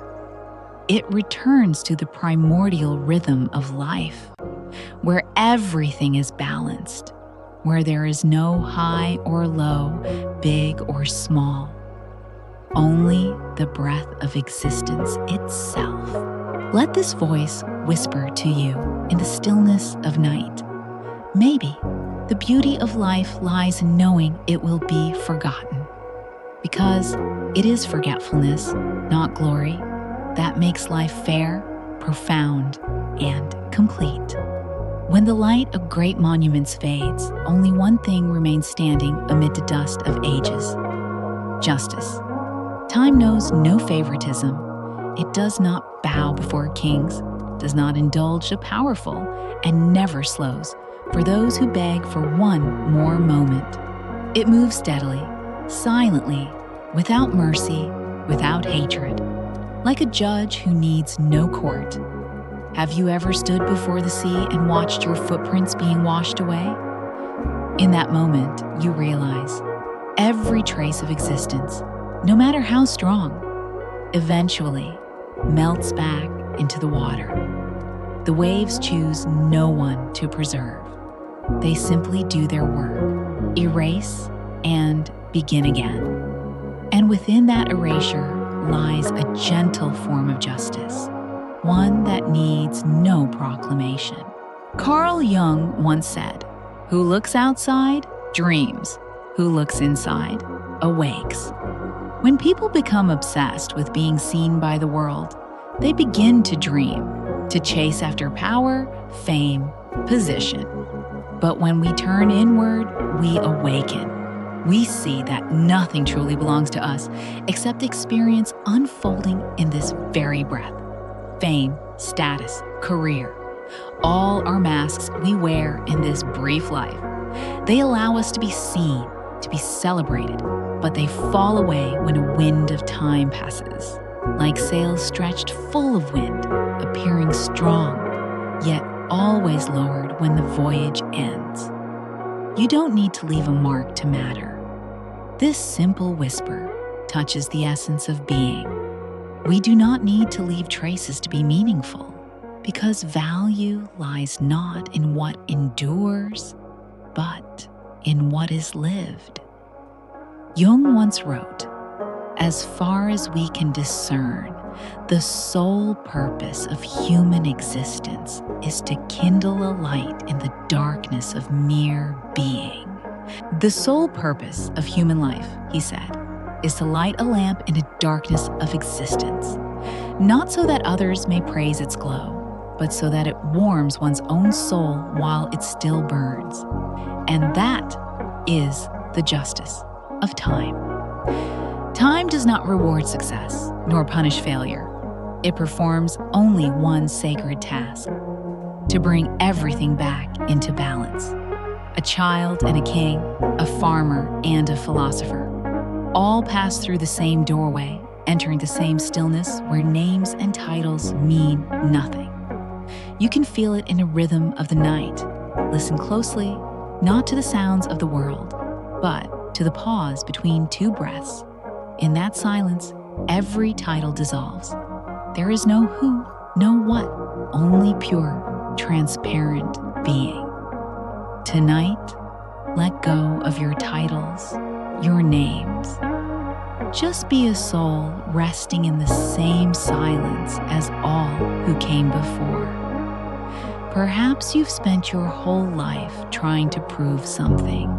You've climbed, fought, achieved, and held onto positions you believed were important. But in the final minutes of the day, when your head rests on the pillow, all titles fall from your shoulders like tired garments. Only you remain, a soul seeking rest. The justice of time is not punishment. It is an invitation, calling you back to yourself, to what is equal in all living things, existence itself. Jung once said, "In all chaos, there is a cosmos. In all disorder, a secret order. In destruction, there is creation. In erasure, there is balance." So too, in the fading touch of time, there is a miraculous equality where all souls return to the same origin. There is no higher, no lower, no remembered, no forgotten. Only the universe breathing with you. Imagine yourself standing on the beach at sunset. The sun sinks low, the tide rises, and waves sweep away the still warm footprints. You do not grieve because you know tomorrow others will walk the same shore, leaving their marks to be washed away again. The cycle has no beginning and no end. The justice of time is not about endings. It is about continuation. It is the eternal symphony of birth, death, and rebirth. And every human being is but a single note in its endless harmony. So tonight, relax. Let your titles, expectations, and all the stories you tell about yourself dissolve like waves upon the shore. For in that dissolution, you return to your purest form, no longer someone, no longer needing to be remembered, only needing to rest. Carl Jung once wrote, "The privilege of a lifetime is to become who you truly are." The greatest privilege of life is not to be remembered, but to return to your truest self. Let time do its work. Let the waves erase the footprints. Because only when every trace is gone can we touch what is eternal, the quiet equality of all souls that ever were and ever will be. And in the soft breath of the night, as the wind brushes the window, let this voice whisper to you, you don't need to leave a mark to matter. For in the end, it is not our traces that make us exist. It is this moment, this breath, this heartbeat. In the justice of time, we all return to the same place, the gentle stillness of eternity. And when you've learned to see time as a fair judge, favoring neither the strong nor the weak, you begin to realize another truth. Every journey, whether glorious or ordinary, ends in the same place. Not in the dazzling light of victory, but in the quiet stillness of equality. Imagine a field at dusk. The wind drifts softly and the grass sways like the earth's own breathing. Beneath that soil, where silence reigns, there are no titles, no ranks, no kings or peasants, no rich or poor. Only souls resting side by side, sharing the final warmth of existence. The cemetery, in its peace, is the perfect proof of time's justice. It does not judge. It does not choose. It simply gathers all things into the arms of the earth. Carl Jung once said, "Death is psychologically as important as birth, and like it, is an integral part of life." Death, he believed, is not an end, but a natural act of life, like the day's final exhale as the sun sets. And in that breath, all become equal. In the cemetery, every story returns to a single voice, a whisper, like the lullaby of the earth. In the quiet of night, kings and beggars dream the same dream. In that stillness, kings and beggars alike dream of return, of rest, a place without the fear of being forgotten, without the hunger to be remembered. Perhaps this is the only moment in the human journey where we are truly equal, when we stop trying to prove we are different and begin to dissolve into the shared current of the cosmos. Jung believed, the privilege of a lifetime is to become who you truly are. But perhaps, to return to who you truly are, one must first shed every layer of ego, every role the world has given, until only the naked soul remains, without name, simply existing. You can feel it in every breath of night, when all sound ceases, when the city sleeps, when only your heartbeat remains. You realize that no one is watching, no one is comparing, and it's in that moment that you are free. Tonight, you don't need to prove anything. Just breathe and rest in equality. No need to fight, to achieve, or to leave a mark. Just breathe and let yourself dissolve into the silence the way stars dissolve into the sky.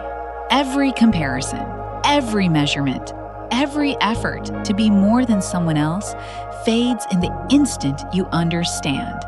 We are all temporary journeys, breaths within the same infinite ocean. Jung once wrote, "The life that I could still live, I should live, and the thoughts that I could still think, I should think." It is an invitation to live, to think, to feel, not for praise or recognition, but because it is beautiful. To live without leaving marks, but to leave warmth. To act not to be remembered, but to shine, even if only for a moment. If you listen closely, you will hear in the earth's breathing a deep acceptance. The earth never asks who lies within her. She demands no proof of worthiness. She simply holds, shelters, and nourishes. Just as the universe cradles all drifting souls in its vastness, within that equality lies a peace no crown can ever bring. Let yourself touch that peace, gently, without resistance. For only when we stop trying to control do we begin to truly live. Only when we stop fearing oblivion do we finally understand what it means to be remembered, not in someone else's memory, but in the living current of existence flowing through us. Breathe in, let the weight fall away. Breathe out, rest in a silence that holds us all. Every soul has a place in the song of the universe, but no note lasts forever. And because it doesn't, the song becomes beautiful. Its beauty lies not in being heard endlessly, but in having once been sung fully, tenderly, truthfully. Jung believed that humans do not truly fear death. They fear the loss of meaning. But if meaning lives within connection, within the endless cycle where all things merge into one, then death or forgetting ceases to be frightening.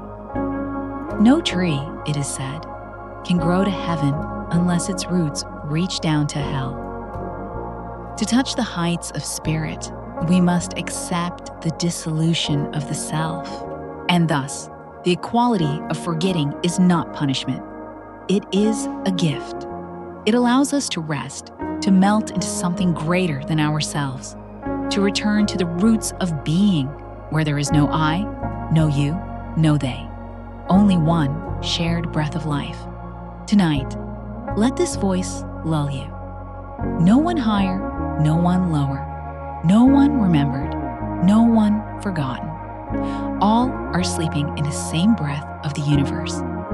And when you accept that time will forget everything, you will discover something profound. That peace does not come from being remembered, but from doing everything simply because it is beautiful. And when you accept that time forgets all, you will discover the peace of doing things simply because they are beautiful. When you've released the fear of being forgotten and found rest in the equality of all souls, another question begins to echo within. Why do we still long to leave a mark? Why, in this vast and impermanent universe, do we still crave proof that we once existed? Perhaps it is the deepest instinct of the ego, the fear of dissolving not only from the world, but from the memory of humankind itself. Have you ever felt the need to be remembered? To leave a trace that says, "I was here"? That question, when spoken aloud, sounds like a soft sigh of the human spirit. Since ancient times, we have carved our names into stone, built pyramids, erected statues, written books, painted canvases, all to tell time, "Remember me." Yet the irony is this: in striving so hard to be remembered, we forget how to truly live. Carl Jung once said, "People will do anything, no matter how absurd, to avoid facing their own souls." Oh, we spend our lives chasing external recognition, simply to avoid facing the emptiness within. like a sculptor chiseling endlessly at stone, obsessed with shaping perfection, yet never looking up at the sky, where clouds shift every second, where beauty exists freely without needing to be preserved. The modern world has only deepened this illusion. Every photo, every post, every follower count all become proof of existence. Yet, the more we are seen, the less we truly see ourselves. We exist in the memories of others, but vanish from the present of our own lives. Jung called this the hunger of the ego, the endless appetite for visibility, validation, and praise. But the more we feed it, the weaker the soul becomes. He once wrote, "There is no coming to consciousness without pain. There can be no awakening without the pain of releasing the illusion that we must be remembered."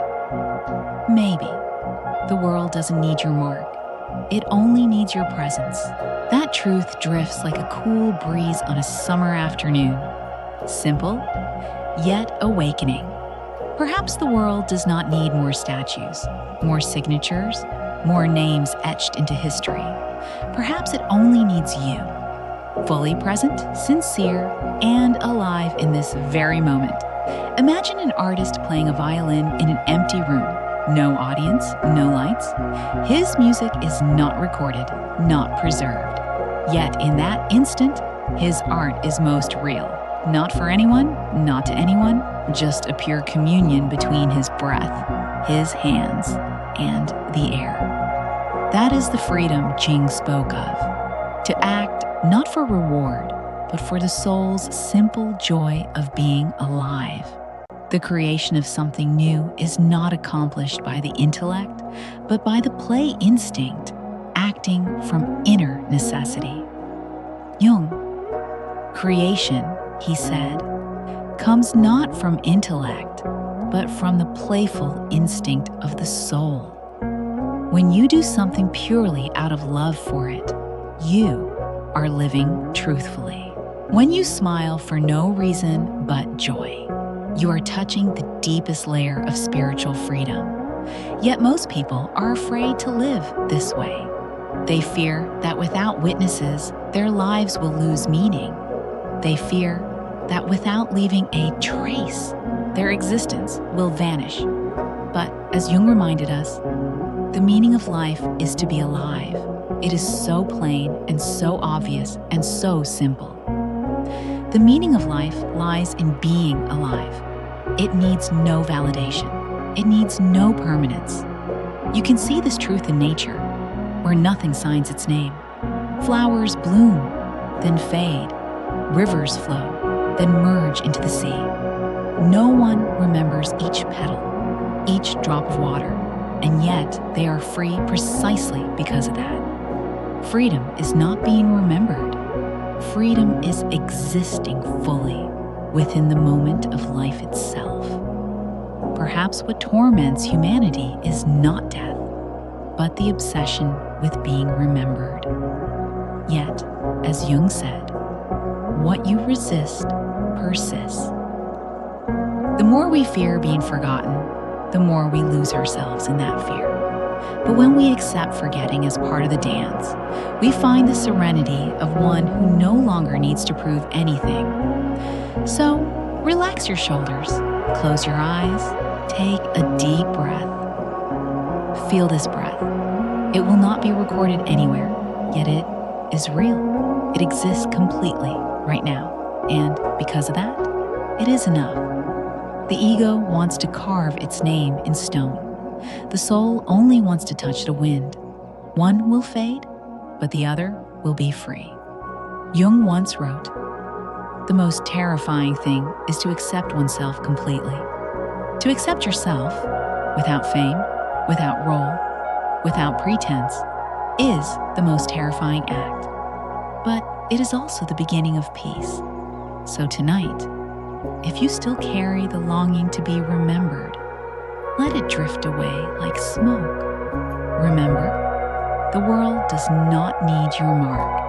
It only needs your presence, sincere, whole, here, now. And perhaps when you stop trying to be remembered, you will finally begin to be felt.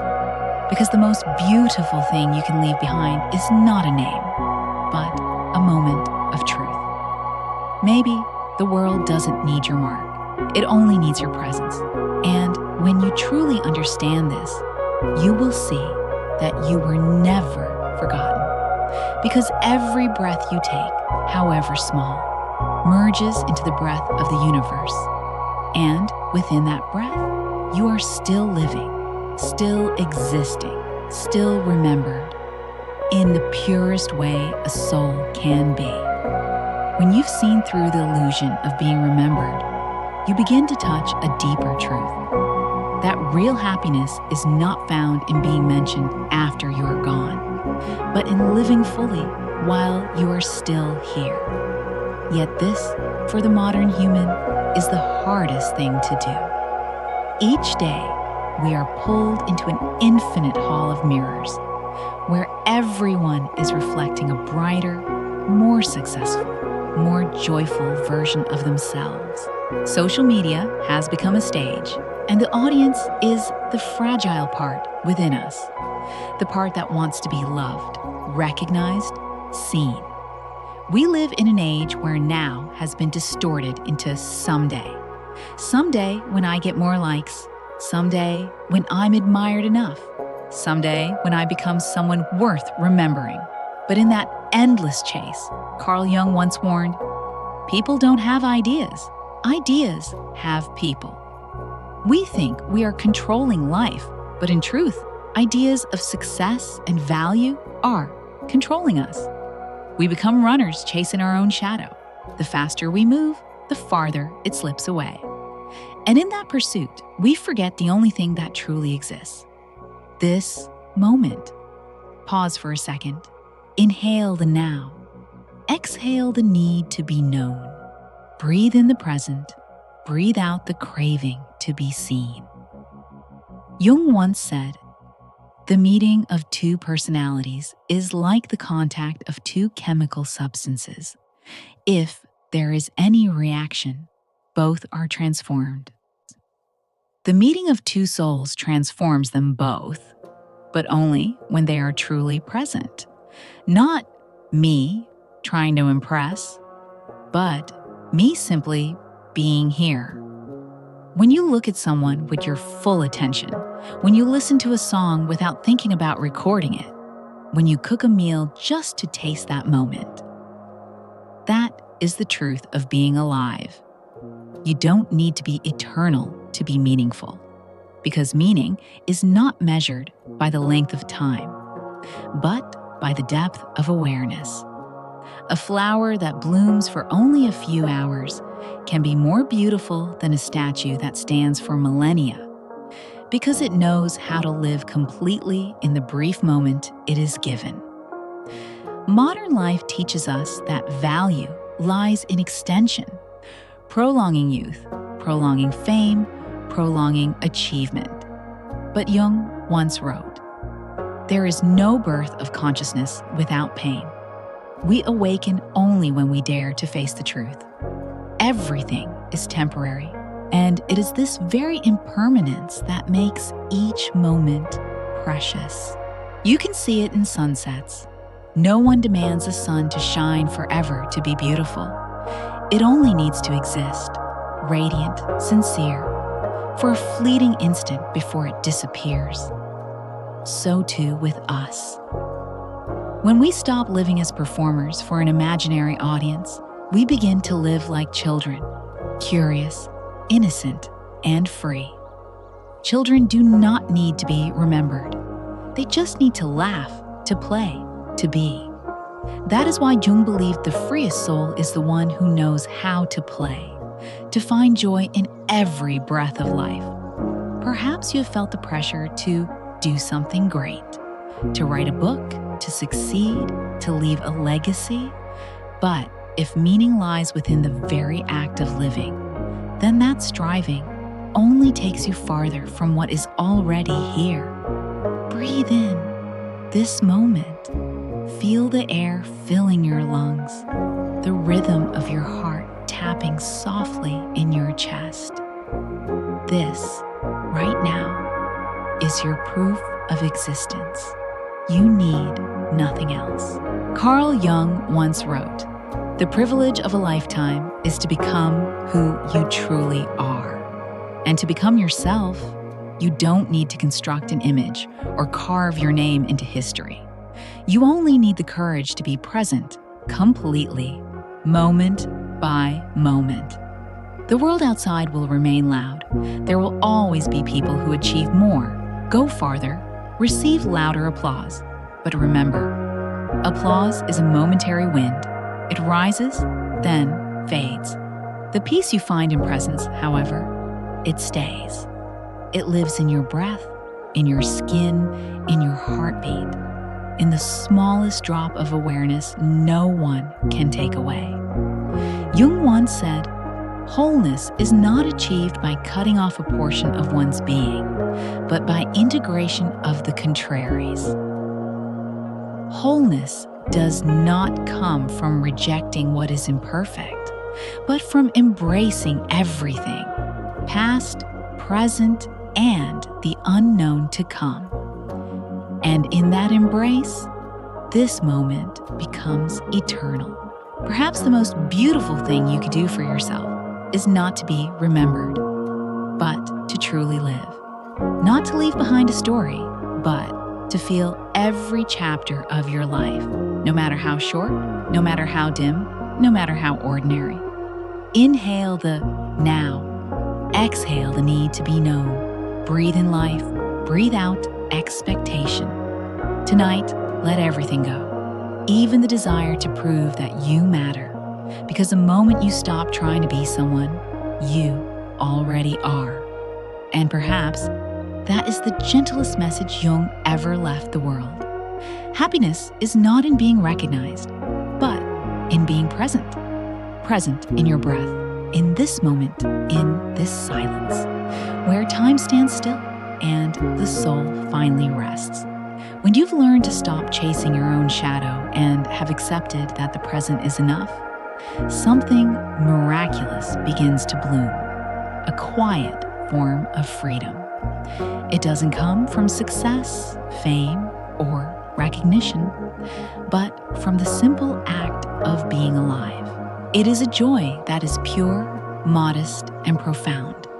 The joy of a life lived fully, yet without a name. There is an old story Jung once shared in one of his lectures about an old gardener who lived on the outskirts of Zurich. Every morning, rain or shine, he would walk to his garden and tend to his flowers. No one came to watch him. No one praised him. He didn't plant them for money, nor for acknowledgement. He simply found happiness in seeing a new bud sprout, in touching the soil, in hearing bees hum between petals. And when someone asked why he kept doing it, even though no one knew of his work, the old man smiled and said, "Because I love how the sunlight falls on the petals, even when no one is watching." That small story touches the deepest layer of Jung's philosophy. The privilege of a lifetime is to become who you truly are. The gardener didn't seek eternity in fame. He found it in the honesty of each moment he lived. In our modern world, such a way of living feels almost rebellious. We live in an age of spotlights, where worth is measured by influence, followers, visibility. But Jung warned, the persona is that which in reality one is not, but which oneself as well as others think one is. The persona is the mask the self society wants us to be. We wear it to be accepted, and in doing so, slowly forget the face beneath. The gardener symbolizes liberation from that mask. He does not need validation. He does not need to be remembered. He simply needs to live and to love the moment he is in. Maybe legacy is not what you leave behind, but what you give while you are here. Think about it. Every gentle glance, every kind word, every small act of care, even if unseen, is a seed you plant in the world. They may not carry your name. They may never be carved into stone, but they will bloom somewhere, sometime, in ways you may never witness. In the Red Book, Jung wrote, "Your vision will become clear only when you can look into your own heart. Who looks outside dreams. Who looks inside awakes." When we stop searching for worth through the eyes of others and turn inward to live in alignment with who we truly are, that is awakening. The gardener had awakened. He no longer dreamed of being known. He lived with the quiet joy of knowing he existed. An anonymous life is not a small life. On the contrary, it is the most authentic kind.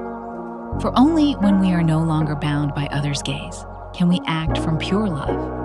A flower blooms not for an audience. It blooms because blooming is its nature, because it is right, because it is beautiful. Jung once said, "The soul becomes infinite when it surrenders. And when you release the need to be seen, you don't disappear. You expand. You become part of the invisible current that keeps the world alive. The unnamed, the unseen, the uncredited, the quiet kindnesses that hold humanity together. Look around you. The driver who wakes before dawn to take children to school. The doctor working through the night in a silent ward. The daughter caring for her sick mother without ever posting it online. They don't seek immortality. They simply live and give. And in that, they become immortal in their own way. You don't need to be eternal to be meaningful. The true meaning of a life does not come from being remembered, but from living deeply enough that a part of you, your kindness, your love, your calm, continues to ripple outward long after your name is forgotten. Imagine yourself as that gardener. Morning breaks. The sun is not yet high. Dew clings to the leaves. Your hands touch the soil.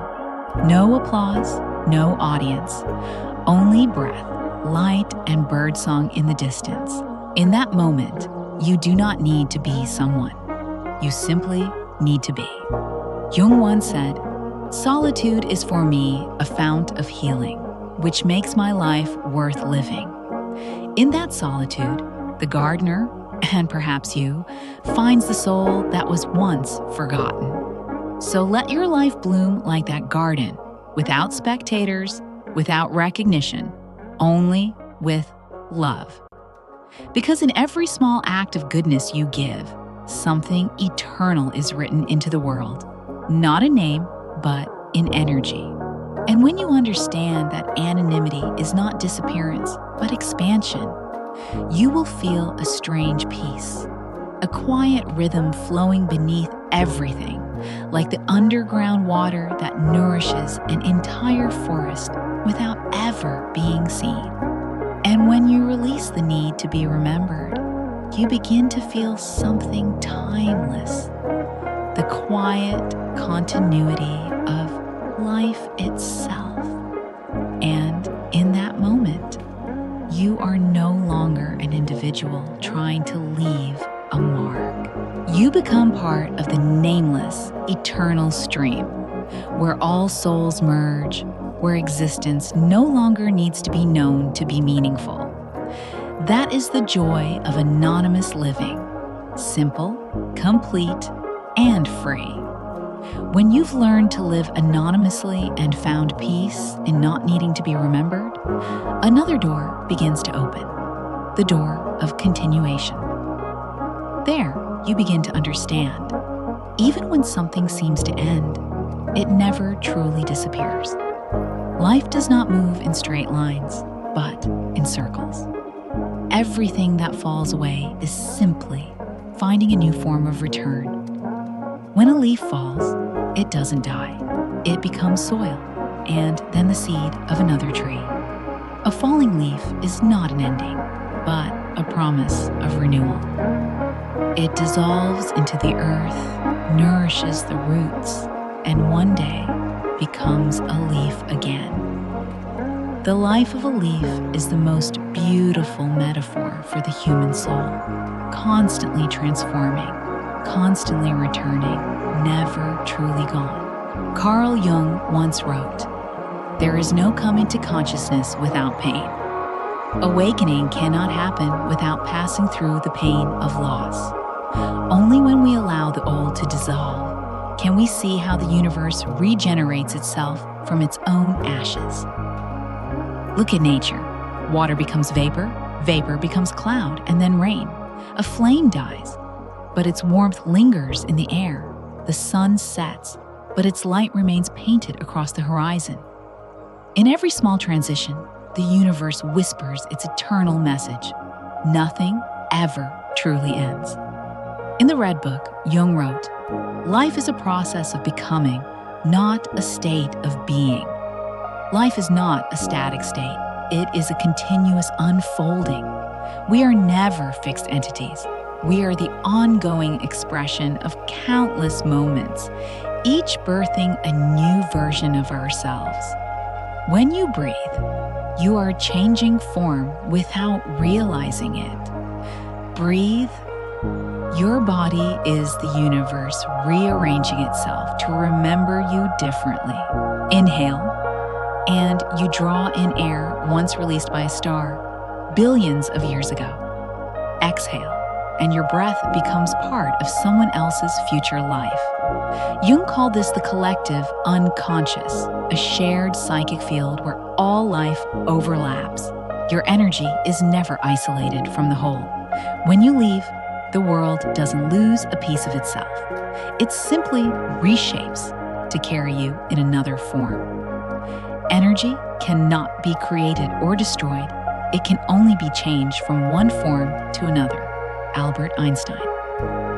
Jung resonated deeply with this principle, believing that the soul, too, behaves like energy, not destroyed, only transformed. Imagine standing at the shore, watching waves collapse into the sand. Each wave disappears, yet the ocean remains. Human life is the same. Every name, every story eventually fades, but the essence of life keeps flowing. Jung once said, "As far as we can discern, the sole purpose of human existence is to kindle a light in the darkness of mere being." If our purpose is to light a flame in the dark, that flame does not vanish when its bearer departs. It continues in others, in memories, in energy, in the echoes of our actions. You don't need to believe in reincarnation to see this. Just look at the natural rhythm of life. Our bodies return to the earth. The earth feeds the trees bear fruit. The fruit nourishes another being. We never disappear. We only return in gentler, subtler forms. There's a lesser-known line from Jung that holds the key to this truth. Death is psychologically as important as birth, and, like it, is an integral part of life. Death is not the opposite of life. It is its necessary half. Like night to day, like exhale to inhale. When we understand this, we stop fearing endings because we know that every ending is simply a doorway into a new form of life. Think of the people you've loved who are no longer here. They live on, in your gestures, in your laughter, in the lessons you carry from them. They have not vanished, they've only changed form. From presence to influence, from voice to memory, from body to light within you. The universe has never lost a thing. It merely changes the way it tells its story. Jung once wrote in Memories, Dreams, Reflections, "The psyche is not of today. It was ever and ever will be. The soul does not belong to time. It is ancient and ongoing. When you listen closely to yourself, You can hear the echoes of those who came before, their dreams, their fears, their faiths, all flowing through you. You are not separate from them. You are the continuation of their unfinished sentences. A river bending through new landscapes, but carrying the same water. When you begin to sense that rhythm, separation dissolves. You realize you are not only you. You are the breath of forests, the heartbeat of the sea, the dust of stars that exploded long before your birth. And when you truly feel this, fear melts away. Death, distance, change, they lose their sting. They are simply movements in the grand symphony of existence. So tonight, breathe deeply. Feel life flowing through you, not still, not static, but constantly reborn. Each cell within you dies and is renewed. Each thought fades and makes space for the next. You need do nothing to make this happen. It is the nature of life itself. Nothing ever truly ends. Nothing is lost. You are only changing form in a universe that is remembering itself through you. Let this breath remind you. You are not a single being, but a note in the endless song of creation. Breathe. Your body is the universe rearranging itself to remember you differently.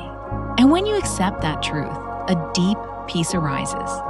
Not because you've learned something, but because you felt it. Everything, including you, continues. In light, in air, in breath, in the infinite circles of life. After realizing that nothing ever truly ends, you begin to see that life is not a sequence of losses, but an unending dance between forms. Everything moves, blends, and is born again. The death of one thing is always the first breath of another.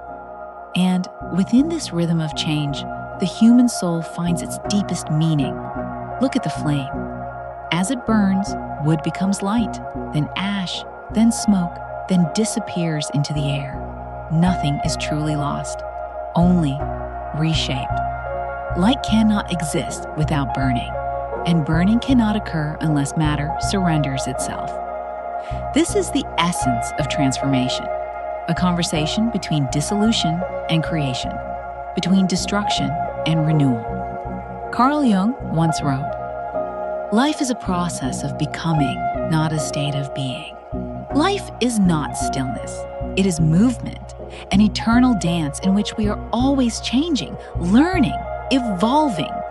And in that process, we grow. We fear change not because we hate the new, but because we fear losing what has defined us. A job, a relationship, a role, even the pain that has stayed beside us for too long. Jung called this the confrontation with the shadow, the meeting with the darker parts of ourselves. He wrote, "One does not become enlightened by imagining figures of light, but by making the darkness conscious. We do not awaken by dreaming of light, but by daring to face the darkness, for that is where true transformation begins. Like sound fading into air after it echoes. It does not vanish, it only relocates, and so do we. After every heartbreak, after every collapse, we continue, softer, deeper, truer. Think of the moments when you thought you had lost yourself. After an ending, a departure, a change so great that you no longer recognize the person you once were. Look closer. You did not disappear. You were becoming. Maybe you are not ending. You are becoming. Like a caterpillar turning into a butterfly. The time spent inside the cocoon is not death. It is transformation. If the caterpillar could think, it would surely be afraid, for everything familiar would be dissolving. But nature does not destroy it. Nature is teaching it to fly. Jung believed that within each person is a spiritual current constantly seeking to evolve. He called this process individuation, the journey toward wholeness. But for evolution to happen, the old must make space for the new. The old must die before the new can be born. So instead of asking, "What am I losing?" try asking, "What is being born in me?" That is the question of someone who no longer fears change, but learns to dance with it. Like music, life has its rhythm, crescendos, rests, and silences. If you try to hold on to one single note, the song cannot continue. We must let each sound arrive and depart, allowing the entire symphony to unfold. In Memories, Dreams, Reflections, Jung wrote, "The afternoon of life must also have its own significance and cannot merely be a pitiful appendage to life's morning. Every stage of life carries meaning. Youth is not better than age. Beginnings are not more precious than endings. Each is simply another movement in the same dance." So when you feel that life is changing, do not think you are being diminished. Think instead that you are being invited to join a dance of transformation. Every time your heart breaks, it expands, making room for a deeper love. Every time you release an old identity, you create space for your truer self to emerge. The world is always shifting, and so are you. Your body renews itself every day. Millions of cells die, and millions are born. Your mind, too, is in motion. Thoughts, emotions, desires never stay still. Each second, you become a new version of yourself. Tonight, close your eyes. Breathe. Feel your breath like a river, never holding the same drop of water, yet always itself. That is transformation. Not destruction, but translation. Carl Jung once said, "The privilege of a lifetime is to become who you truly are." Perhaps becoming yourself is the greatest dance the soul can perform, a movement between forms, free, fluid, alive. Imagine the flame again. It never asks, "What will I become?" It simply burns. And as it burns, it shines. When it fades, it does not mourn. It becomes warmth, smoke, reflection on the wall. So do we. Each time we change, we radiate a new kind of light. Each time we dissolve, we are reborn elsewhere. Listen carefully. Even the sound you hear now, this voice, this music, this breath, is already dissolving into space. But it is that very dissolution that makes the silence full. It is through movement that life continues. Maybe you are not ending, you are becoming. Perhaps the dance of transformation does not ask you to know every step, only to listen to the rhythm of existence, to let life lead, and to trust that every fall, every shift, every release is part of a greater choreography, shaping you toward wholeness. Life really does begin at 40. Up until then, you are just doing research. Carl Jung. Life truly begins when you stop fixing yourself in one form and dare to become the flow itself. And like every dance, you cannot control every beat. You can only feel it. Then surrender to the rhythm of your heart, to the breath of the universe. Tonight, let yourself melt out of every old form. Allow life to rewrite you in its own language, for in the eternal dialogue between light and shadow, birth and decay, there's only one truth that remains. Nothing ever truly ends. Everything keeps becoming. As the dance of transformation unfolds, you begin to sense something deeper. That with every change, you are not merely becoming another version of yourself. You are returning to everything. Every breath, every heartbeat, Every current within you is not yours alone. They are the rhythms of the cosmos, pulsing through human form. Carl Jung once wrote, "In all chaos, there is a cosmos. In all disorder, a secret order." Hidden within chaos lies harmony. Within every fragment, the whole. We are not separate from the universe. We are the universe becoming aware of itself. Everything is reborn within everything else. Water rises into cloud, falls as rain, seeps into the earth, flows as a river, and finally returns to the sea. The earth nourishes the tree creates the air, and we breathe it in, only to one day return to the soil. In these cycles, nothing belongs to anyone, because there is no anyone to possess. All things interweave, flow through one another, and are reborn together. You are not a drop in the ocean. You are the ocean in a drop. Rumi. You are not a single drop within the sea. You are the entire ocean expressing itself through one drop. This is the heart of Jung's philosophy, where the boundary between self and whole dissolves. In the Red Book, Jung wrote, "The self is not only the center, but also the whole circumference which embraces both conscious and unconscious. It is the center of this totality." The self is not merely the center, but the entire circle that holds both the conscious and the unconscious. When you realize this, you understand. You are not a lost traveler in the universe. You are the universe breathing through the shape of a human being. Close your eyes for a moment. Feel the breath moving through you. Soft, even, warm. The air you inhale has touched forests, oceans, and countless living beings. Those molecules once belonged to clouds, to mountains, to others, and now they are becoming you. Breathe. You are not merely breathing air. You are breathing life itself. Jung once said, "The meeting of two personalities is like the contact of two chemical substances. If there is any reaction, both are transformed." Every encounter is not just between people, but between you and the universe. Each moment you live, every time you touch the world, both you and it are changed. You dissolve a part of yourself into the cosmos, and the cosmos leaves a part of itself within you. Life, then, is not something outside you to be reached. It is happening through you, as you.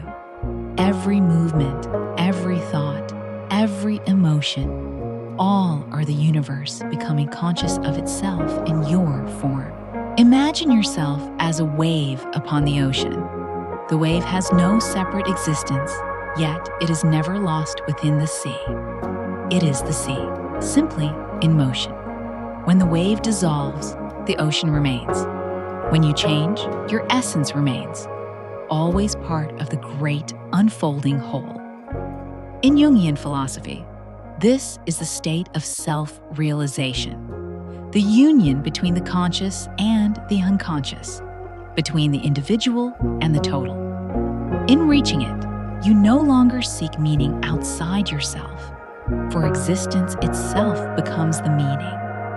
The privilege of a lifetime is to become who you truly are. And who you truly are is not a solitary being, but a fragment of cosmic awareness awakening to itself.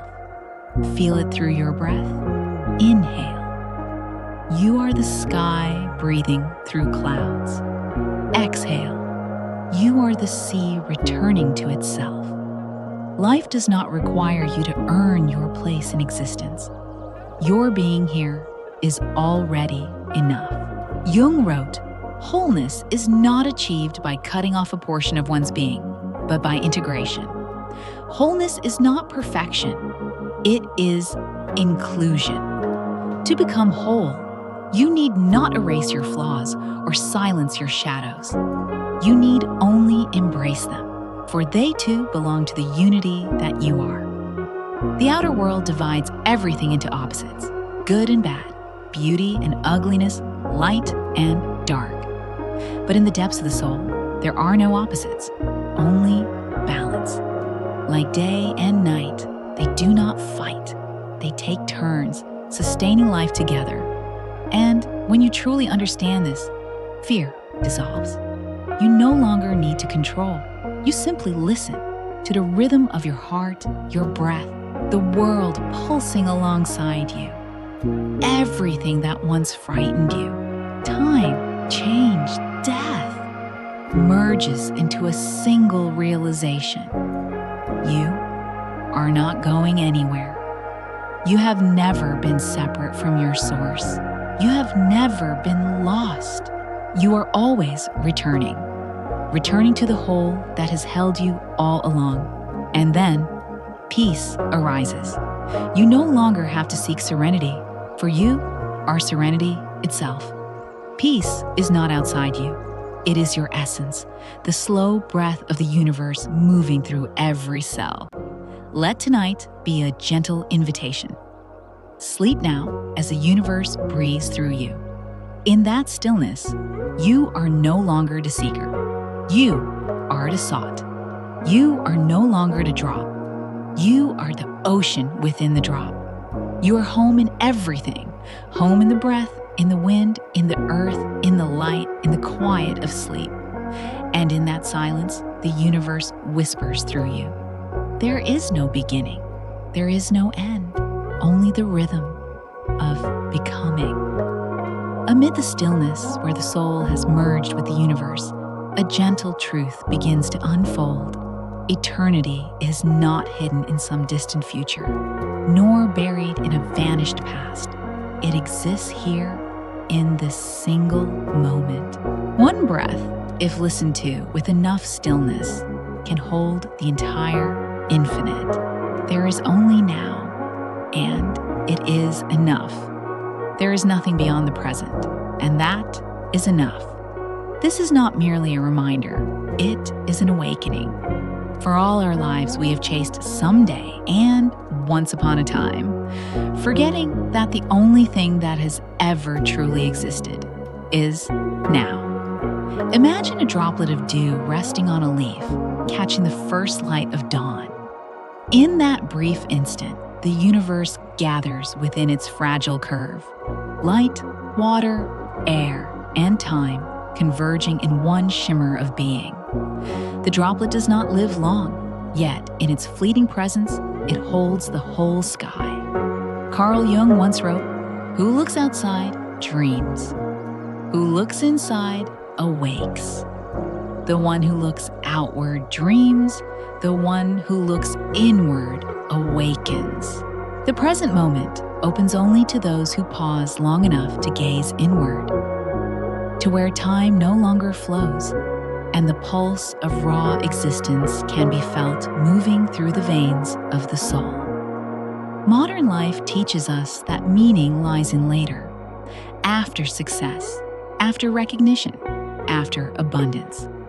But Jung saw that happiness is not the prize of the future. It is a state of a mind that is fully present. He wrote, "The greatest and most important problems of life are all fundamentally insoluble. They can never be solved, but only outgrown. The great problems of life cannot be solved. They can only be outgrown. And to outgrow them, we must awaken, not by grasping for control, but by simply allowing things to be what they are, right here, right now. Take a deep breath. Right here, right now. This breath is eternity touching you. With every inhale and exhale, the universe communes with you. The air moving through your lungs is the same air once breathed by countless beings before you. Your heartbeat echoes the rhythm of ocean waves, the pulse of magma beneath the earth, the slow expansion of the stars. All of it is happening now. In The Undiscovered Self, Jung wrote, "The individual who is not anchored in the divine has no safety. But the divine is not a faraway deity. It is the present moment itself where soul and cosmos meet. When you live wholly in the present, time loses its teeth. The past becomes memory, the future, imagination. The present, though brief, is the only thing that is real. It does not need to last forever to matter, just as a piece of music need not be endless to be beautiful. It only needs to play the right note at the right time. Look at the light spilling through your window. It does not wait to be seen. Yet, when you finally notice it, the world suddenly becomes luminous. That instant, the moment you realize you are alive, is the meeting point between the human and the eternal. Jung called this the numinous moment, the sacred instant when we touch the infinite within ourselves. He wrote, "The feeling of the numinous is the beginning of wisdom." To feel the sacredness of now, that is the beginning of true wisdom. When we truly pause, when we look closely at a flower, a droplet, or a breath, we see that even the smallest things are vibrating with life. 1 second of awareness can hold more existence than an entire lifetime spent in confusion. Remember, eternity is not the length of time, but the depth of a moment.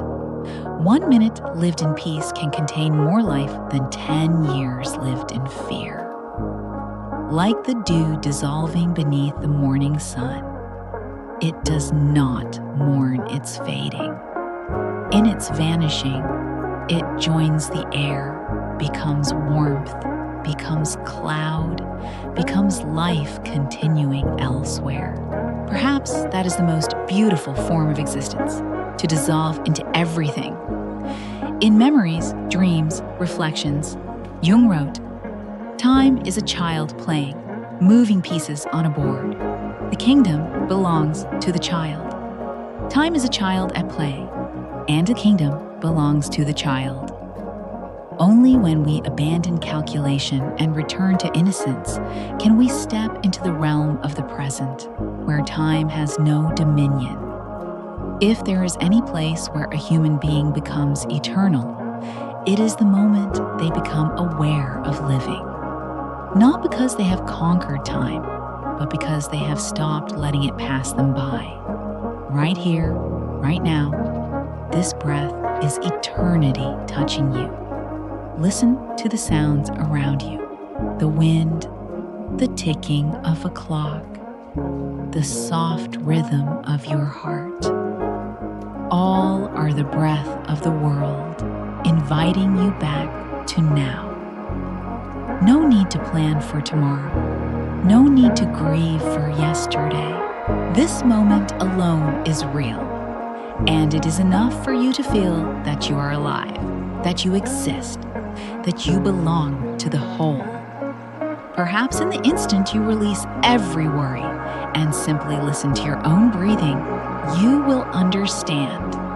Eternity was never out there. It has always been within you, in this breath, in this droplet, in this light brushing against your eyelids. And, as Jung once wrote, eternity is now, not in tomorrow, not after we understand everything, but now. Inhale, exhale, feel the weight of a single moment and realize it holds the universe. In the moment you realize that eternity lives here and now, something else begins to unfold. The silence between two heartbeats. It is not an empty void, but a resting place for the soul. Amid all motion, there is always a pause, so small that we rarely notice it. Yet, within it, peace resides. The rhythm of modern life seems forever set to run. We run after work, expectations, and endless musts, forgetting that music becomes beautiful only because of its rest. A symphony cannot be made of sound alone, just as a life cannot be made of action alone. Carl Jung once said, "Wholeness is not achieved by adding, but by allowing. Wholeness is not something we build, it is something we allow. Allow silence to slip between the noise. Allow yourself to exist without striving to become anyone at all. Notice your breath. Between every inhale and exhale lies a brief stillness, a moment when the world seems to stop. Air neither enters nor leaves, yet you are still alive, still whole. That pause is proof that life does not exist only in motion, but also in rest. Jung wrote, "In all chaos, there is a cosmos. In all disorder, a secret order. Even in movement, there is a hidden symmetry. Your heart, though it never ceases to beat, pauses ever so slightly between each contraction. And it is those pauses that give rhythm to life. Without them, the song of existence would collapse into endless noise. Imagine listening to a piano piece. The notes rise, shimmer, and fade. It is in the silence, after each key, that beauty breathes. The pause is not the absence of sound. It is the space that allows sound to live. So, it is with you. If you fill every empty space with action, talk, or thought, you steal from yourself the chance to breathe. Perhaps peace does not come from what you do, but from daring not to do anything at all. Maybe peace is not in doing, it's in being. Think of your day. Morning begins with screens lighting up. Noon brings deadlines and messages. By night, your mind still hums with voices. Yet somewhere amid it all, perhaps when you gaze out a window or sigh after a long day, there is a small pause. That is the pause between heartbeats. The moment when you stop striving and simply exist. In Modern Man in Search of a Soul, Jung wrote, "The privilege of a lifetime is to become who you truly are. But to become yourself, you need silence, space enough to hear the voice within. That voice does not speak in noise. It rises only in quiet. The world teaches us that silence means stopping, unproductivity, even uselessness. But for Jung, silence was the condition through which the unconscious could speak. He wrote, "The soul speaks in images, not in words. The soul does not use language. It dreams in symbols. And to see those symbols, the sky of the mind must first clear of noise. In that still moment between heartbeats, you are not divided into success or failure, right or wrong, gain or loss. You simply are, part of the universe's breath, resting, present. Feel it now. Between every breath, there is a pause. Between every word, a silence. Between every pain, a space where peace waits." Jung understood that modern humanity loses its soul not from ignorance, but from forgetting how to stop. People will do anything, no matter how absurd, to avoid facing their own soul. We do everything, except sit still long enough to listen to ourselves.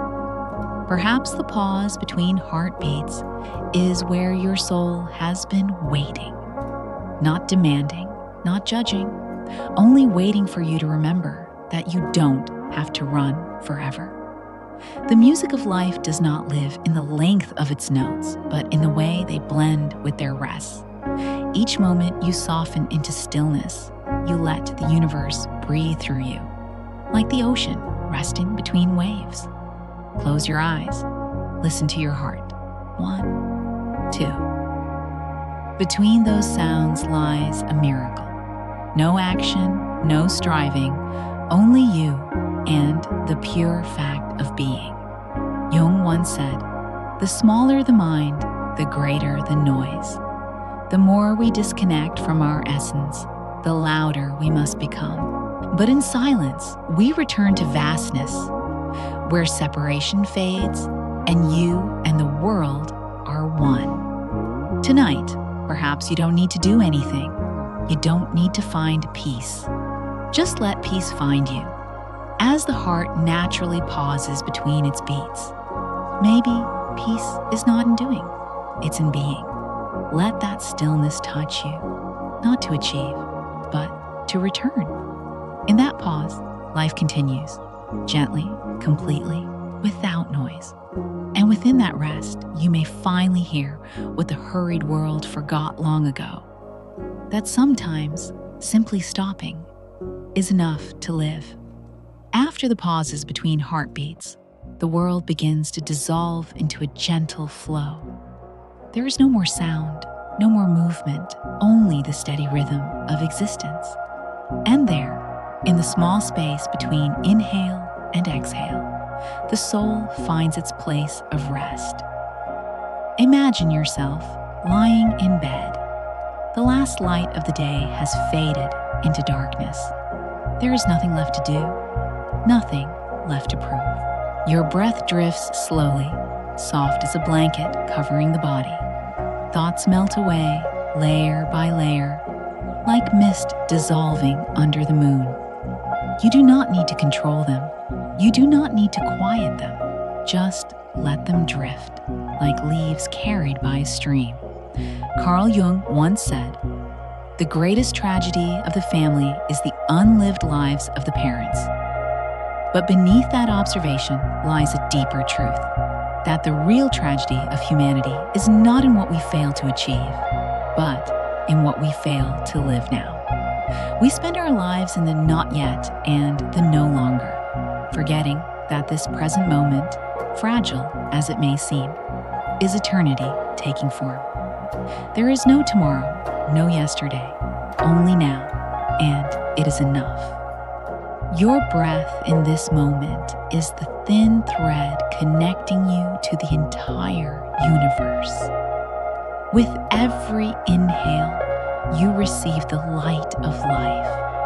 With every exhale, you release the weight of the past. In that rhythm, you merge into an infinite current, no longer you and the world, but one consciousness breathing as both. In the Red Book, Jung wrote, "Your vision will become clear only when you look into your heart. Who looks outside dreams, who looks inside awakes. The one who looks outward dreams, the one who looks inward awakens." And perhaps right now, with your eyes closed, you are awakening for the first time, not from sleep, but from the illusion of time itself. Time was never the enemy. It is only a river that humans tried to measure, divide, and then feared as it flowed. Yet, in the depth of the present, there is no river, only the still ocean. Here, all memories, all plans, all versions of I dissolve together. There is no beginning, no ending, only pure being. Time does not change us, it just unfolds us. Jung believed that time doesn't transform us, it simply opens what has always been within. And in this pause, when you stop running, you begin to feel that unfolding, soft and quiet, like a flower blooming at night. Let your mind rest in this moment. No need to think about unfinished things. No need to worry about tomorrow. The sun never worries whether it will rise. It simply appears. The river never fears running dry. It simply flows. And by flowing, it endures.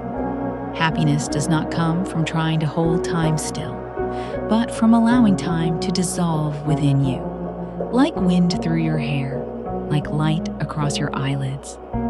In memories, dreams, reflections, Jung wrote, "We cannot change anything unless we accept it. Nothing can change until we accept it." Likewise, we cannot live truly in the present if we keep resisting it. Accept this night exactly as it is. Do not make it a peaceful night or a holy night or a night of awakening. Let it simply be a night and you, someone breathing within it. In that acceptance, worries soften, ambitions rest. What remains is only the slow pulse of life, unhurried, unexpecting, simply existing. Let your heartbeat become the soundtrack of sleep. Let each breath be a quiet thank you.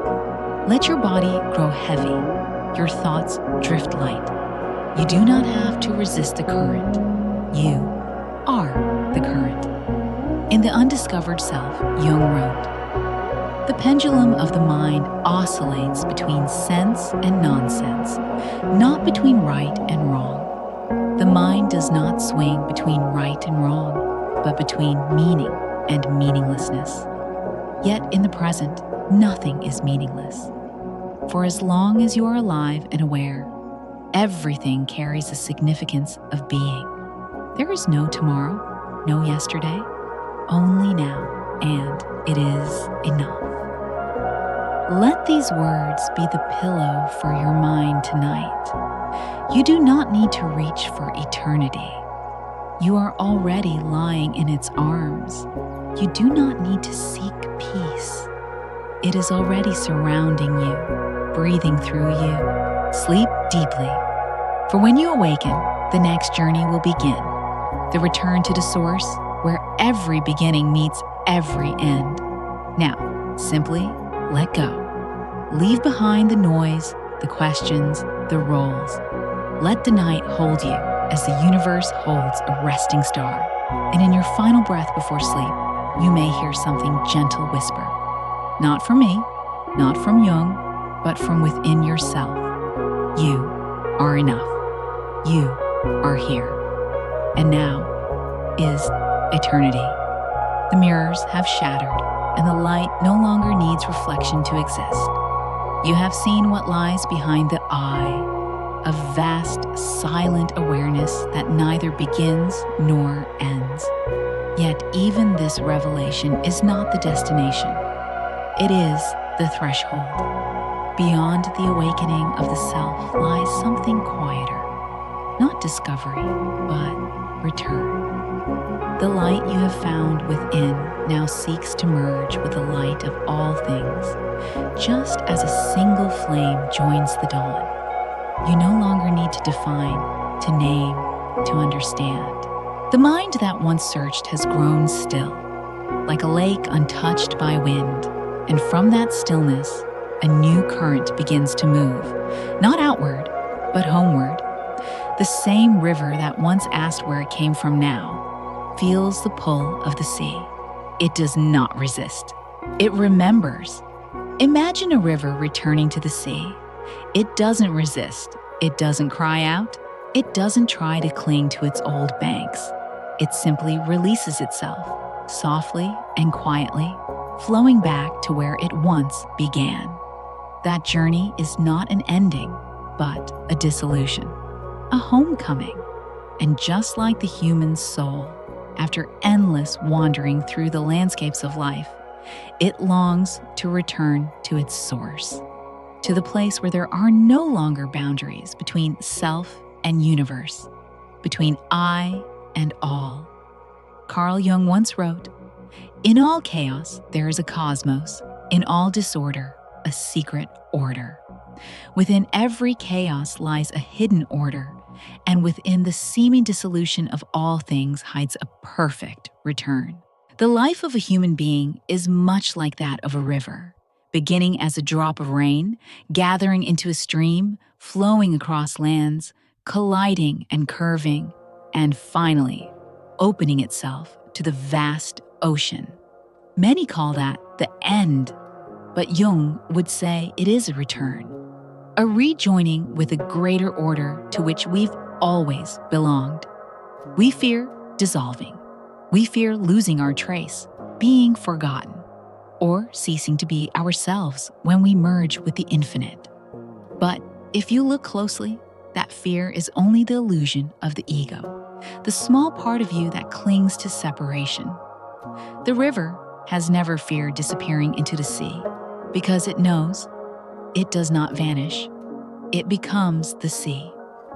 Jung believed that human beings, like nature itself, follow the same principle.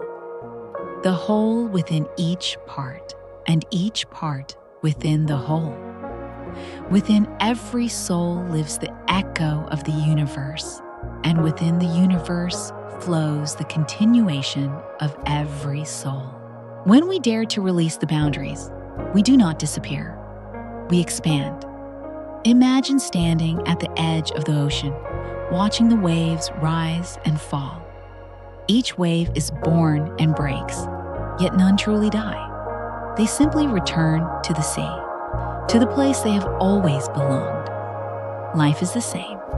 We come, we go, we love, we lose, and we return. Not in circles of repetition, but in rhythms of merging. Perhaps that is why the sea brings such peace. Because deep down, we recognize ourselves in it, not as a separate being, but as the endless current of life itself. As Jung once said, the psyche is not of today. It was ever and ever will be. The soul does not belong to the present moment. It has always existed and always will. We need not fear being forgotten, for in forgetting, we are remembered more deeply, not by name, but by essence. When a person departs, they do not truly vanish. They become wind, light, memory, the breath of another. They return to the cycle of life, like water rising as vapor, then falling again as rain. Each drop, each breath is a reminder that nothing truly leaves us. Jung spoke of the collective unconscious, that deep realm of the human spirit where all souls meet. In that space, there is no separation. Joy and sorrow, memory and meaning, all flow together into an infinite spiritual ocean. When you let go, you do not lose yourself. You simply return to that ocean, to the vastness that has never been apart from you. Perhaps that is why those who have found peace carry a quiet light in their eyes. They no longer fear loss because they understand there is nothing to lose. Every time we dissolve in deep sleep, in a silent pause, or in the final death, it is simply another journey home. To be forgotten is to return to the ocean from which you arose. To be forgotten is not an ending. It is a return to the source of all souls. Close your eyes for a moment. Feel your heartbeat slow, your breath merging with the air around you. Every cell in your body was once stardust, once ocean water, once light in a great expanse. You are not alone. You are part of something far greater than a mind can comprehend. Sometimes peace does not come from seeking more, but from daring to let go. When the river stops resisting, it finds the sea. When a person stops clinging to the self, they find the universe within. And tonight, amid the wind and the stillness, perhaps you are standing at the threshold between river and sea, between the self and the whole. You don't need to hurry. You don't need to understand. Just breathe. Let yourself drift, gently, slowly, quietly, like water returning to its source. Because in the moment you surrender to the flow, you will see. You were never apart from it. You were never lost. You have only been coming home. In all chaos, there is a cosmos. In all disorder, a secret order. And within the seeming chaos of life itself, there is a serene order guiding you, not forward, not backward, but inward, into the ocean at the center of your being. Let tonight be the night you no longer resist anything. No need to hold on. No need to strive. Imagine yourself as water, soft, silent, dissolving into the breath of the sea. Because sometimes peace is not in existing, but in becoming one. And when you know how to merge, you have already found your way home. In the vastness of the ocean, where wind and waves know no borders, the river has ceased to be itself. It has no name, no form, no distinction between this is me and that is the sea. And yet, in its dissolution, it is not lost, it returns. Carl Jung once wrote, "In all chaos, there is a cosmos. In all disorder, a secret order." There is a hidden harmony, even in the very moment we seem to disappear. Merging is not a loss. It is the journey inward towards the essence of what we are, where every boundary is but an illusion, built from the fear of isolation. Like the river, human beings live within their own banks, identity, roles, relationships, memories, the things we call me. At first, these roles help us find our shape in the world, but over time, they become the very walls that confine us. We fear letting them go, believing that without them, we will be empty. But Jung once said, "The self is not something one finds, it is something one creates." The self is not discovered, it is continuously created, meaning it was never fixed, and thus can never truly be lost. Look closely at your own life. How many times have you clung to a title? The dutiful child, the successful person, the one who once loved someone, until you forgot who you were beyond those labels. Relationships, status, memories, all are mirrors. But no mirror can ever capture the true face of the soul. Like a drop of water fearing that it will disappear when it meets the sea. Only when it dissolves does it realize it has been the sea all along. Maybe returning is not losing. It's remembering where you came from. Perhaps returning is not about losing, but about remembering where you have always belonged. Deep within, the human soul longs for that feeling of belonging, the sense of being whole and undivided. Every loneliness, every heartbreak, every wound of separation stems from the illusion that we are cut off from others, from the world, from our own source. But as Jung wrote, the meeting of two personalities is like the contact of two chemical substances. If there is any reaction, both are transformed. Each true connection changes us both. A meeting does not destroy the self. It expands it. Perhaps you have known a relationship that made you dissolve, not from pain, but from connection so deep that you forgot where you ended and the other began. You felt, you empathized, you understood, until all boundaries vanished. That is the most sacred kind of merging, what Jung called the union of opposites. It is not losing yourself, but widening yourself enough to embrace another aspect of existence. And yet, modern humans live in isolation disguised as connection. We post on social media to be seen, talk endlessly to fill the silence, build the best version of ourselves to avoid facing the emptiness within. But only in stillness do boundaries begin to melt. At night, when the noise fades, when there are no roles left to play, the soul finally exhales. Imagine yourself sitting by the ocean. No name, no role, no story to tell. Only you, your breath, and the sound of the waves. In that moment, you do not need to be someone. You simply are, in perfect harmony with the space around you. This is what Jung called the self, not the small ego, but the sacred center, where consciousness and the unconscious meet. Here, you are no longer a person living in the world. You are life itself, alive through your form.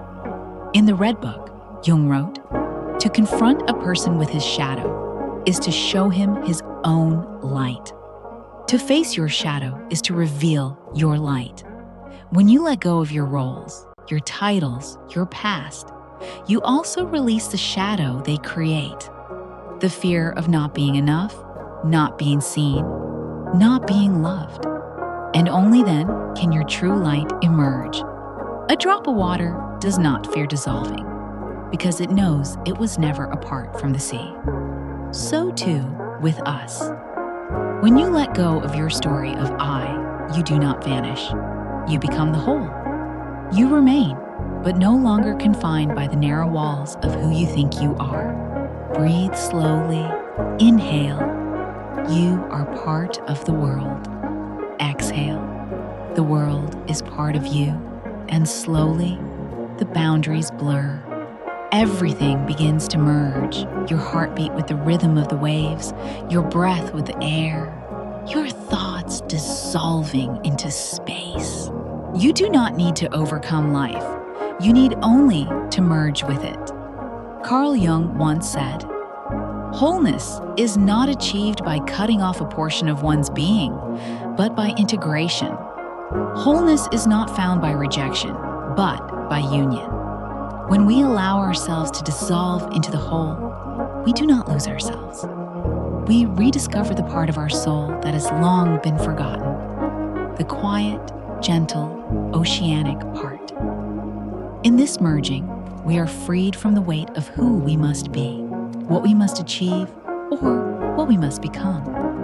Life returns to its truest nature, a current, effortless, and unforced. Let tonight, amid breath and silence, be the moment you feel yourself dissolving. Not into nothingness, but into everything. Not forgotten, but embraced. Maybe returning is not losing.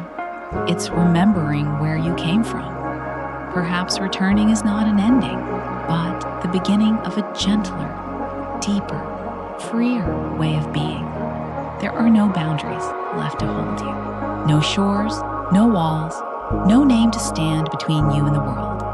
Everything has dissolved into a stillness, transparent, soft, invisible, as if the soul were gliding freely through the universe, unburdened by the gravity of fear or memory.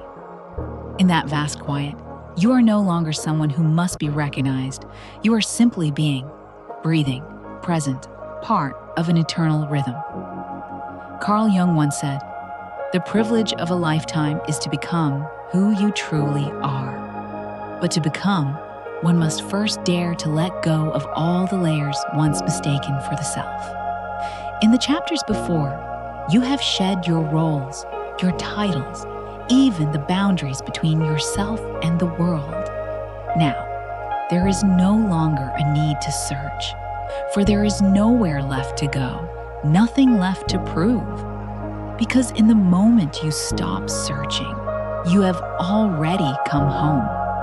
This home has no walls, no doors, no address. It exists nowhere and everywhere.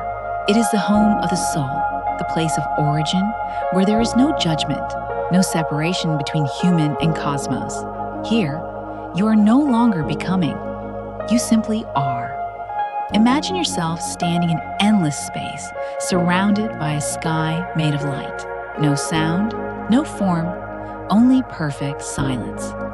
There, you no longer ask, "Who am I?" Because the question has dissolved into its own answer. There is no I and world anymore, only we, one breath moving through everything.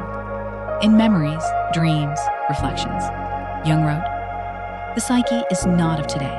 It was ever and ever will be. The soul does not belong to time. It was not born today, nor will it vanish tomorrow.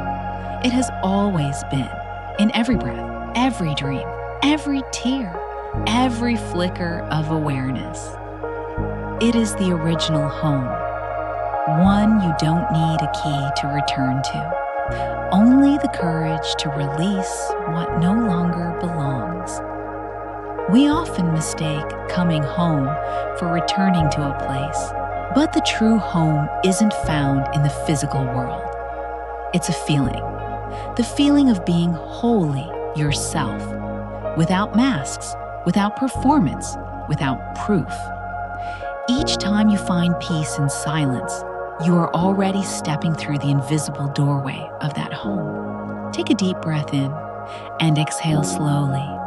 Feel the air brushing your skin, the warmth spreading softly through your chest. is not just breathing. It is a conversation between you and the universe. With every inhale, you are being embraced. With every exhale, reminded that you have never been lost.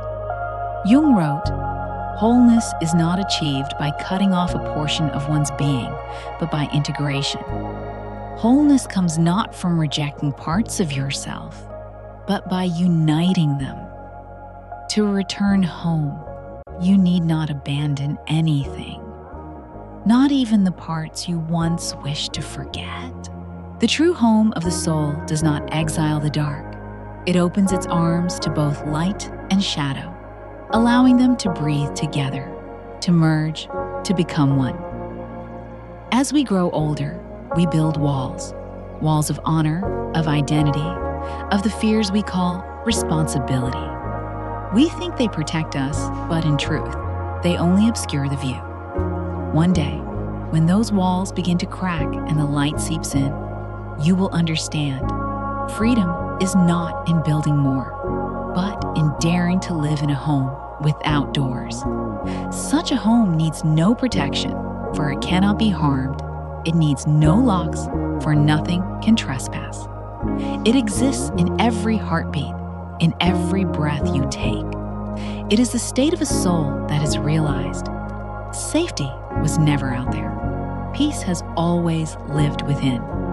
Perhaps your whole life has been a search for love, success, meaning, recognition, only to arrive one night in the stillness between heartbeats and see everything you were seeking has been seeking you. They were never lost, only waiting for you to open your heart to feel them again. Sleep. You are not lost. You are simply returning home. Sleep now. You are not lost. You are merely coming home. Not to a place, but to a state of being, where you no longer need to earn love, to perfect yourself to be accepted, or to be strong just to exist. There is only you, raw, whole, and enough. In the Red Book, Jung wrote, "Who looks outside dreams, who looks inside awakes." The home without walls is the space of awakening, where you no longer dream of another place, because you have realized you are already inside it. Now, let your awareness slow down, like a lake growing still. Let this voice fade. Let every sound around you blend together. The music, the wind, your breath, until everything becomes one single motion, gentle, silent, and complete. In that space, you are no longer the traveler searching for the path. You are the path. No longer the questioner, but the answer itself. No longer lost, but the very light that guides you home. And as you return to your source, you begin to see. The self you held so tightly was never truly yours. As you return to the source, you will see. The self you clung to so hard was never really yours. It was only a garment the soul wore for the journey. Now, you can lay it down and smile, because you are home. The home without walls, forever open, forever within your heart. In the silence of a soul that has already come home, a question rises softly. If you are no longer the roles, the memories, or the names the world once gave you, then who are you? The question has no answer in words, only in stillness. A stillness deep enough to reveal that perhaps the I we believe to be real is only a thin wisp of smoke, existing only as long as we keep believing in it. Close your eyes. The person you think you are, where is it now? In the darkness behind your eyelids, can you touch that face? Can you see the name you carry? Or is it only a stream of thoughts, drifting, flickering with memories and emotion? Carl Jung once said, "The self is not something one finds, it is something one creates." The self is not found, it is made. It is the result of thousands of moments, countless roles, and the imprints of memory etched into the mind. But if it is created, does it truly exist? Or is it an illusion consciousness builds to keep from feeling empty? Think of the moon. It glows brightly across the night sky, yet its light is not its own. It only reflects the light of the sun. So too does the human ego. It doesn't shine with its own energy, but reflects the light of the past, of memories, of what others have said we are. And when the past fades, when memory dims, that light disappears. But the sky remains vast, quiet, nameless. Perhaps the deepest part of us is not the I, but the space behind the word I. That place does not speak or think, it only watches. It feels neither joy nor sorrow, victory nor loss. It simply is, like the sky that welcomes every passing cloud. In the Red Book, Jung wrote, "Who looks outside dreams, who looks inside awakes." The I we see each day, the self of images, stories, and resumes, is the dream. It helps us move through the world, but it is not our true nature.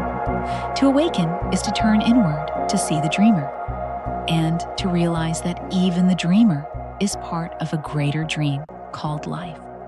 We often confuse I with what I think, but thoughts are not being. They are the ripples of consciousness. You are not your thoughts, not your past, not your name. You are the one who is watching them all. Imagine sitting beside a river, watching leaves float by. Each leaf is a thought, a memory, an emotion. Sometimes you reach out, clinging to one, but the current always carries it away. And then you see, you are neither the leaf nor the water. You are the witness. In memories, dreams, reflections, Jung wrote, "The privilege of a lifetime is to become who you truly are. But to become oneself, one must first see that most of the time, we do not live as ourselves. We live as a story we've been telling, a story written from beliefs, fears, compliments, wounds, and borrowed dreams." There are days when your I feels strong, unshakable. Other days, that same I feels fragile, uncertain, lost. So which one is the real you? The answer, both and neither. Because the true self is not a shape or a version, but the energy moving between them. Jung saw the ego as a bridge, not a destination. It helps us experience the world, but must never become our cage. In Psychological Types, he wrote, "Every form of addiction is bad, no matter whether the narcotic be alcohol, morphine, or idealism. Every obsession is a chain, even the addiction to our own self-image. For when we cling too tightly to who we think we are, we stop the soul from changing, from expanding into the whole. And maybe, in this quiet night, you can feel everything you once called I beginning to fade. Your name, your past, your identity, your memories, falling away like dust brushed from the skin. Do not be afraid. Nothing is lost. You are simply witnessing the core that remains, the nameless, silent essence that existed before any memory began. Listen to the voice within, the one that speaks without words. It does not ask, 'Who am I?' It whispers simply, 'I am.' Nothing more. No title. No description.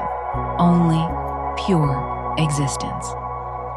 Jung once wrote, "The most terrifying thing is to accept oneself completely. To accept oneself is indeed terrifying. It means standing bare before your being, without any mirror to reflect you, without any borrowed light to hide behind. Yet it is there, in that nakedness, that freedom begins. like the moon, ceasing to borrow the sun's light and learning to glow from within.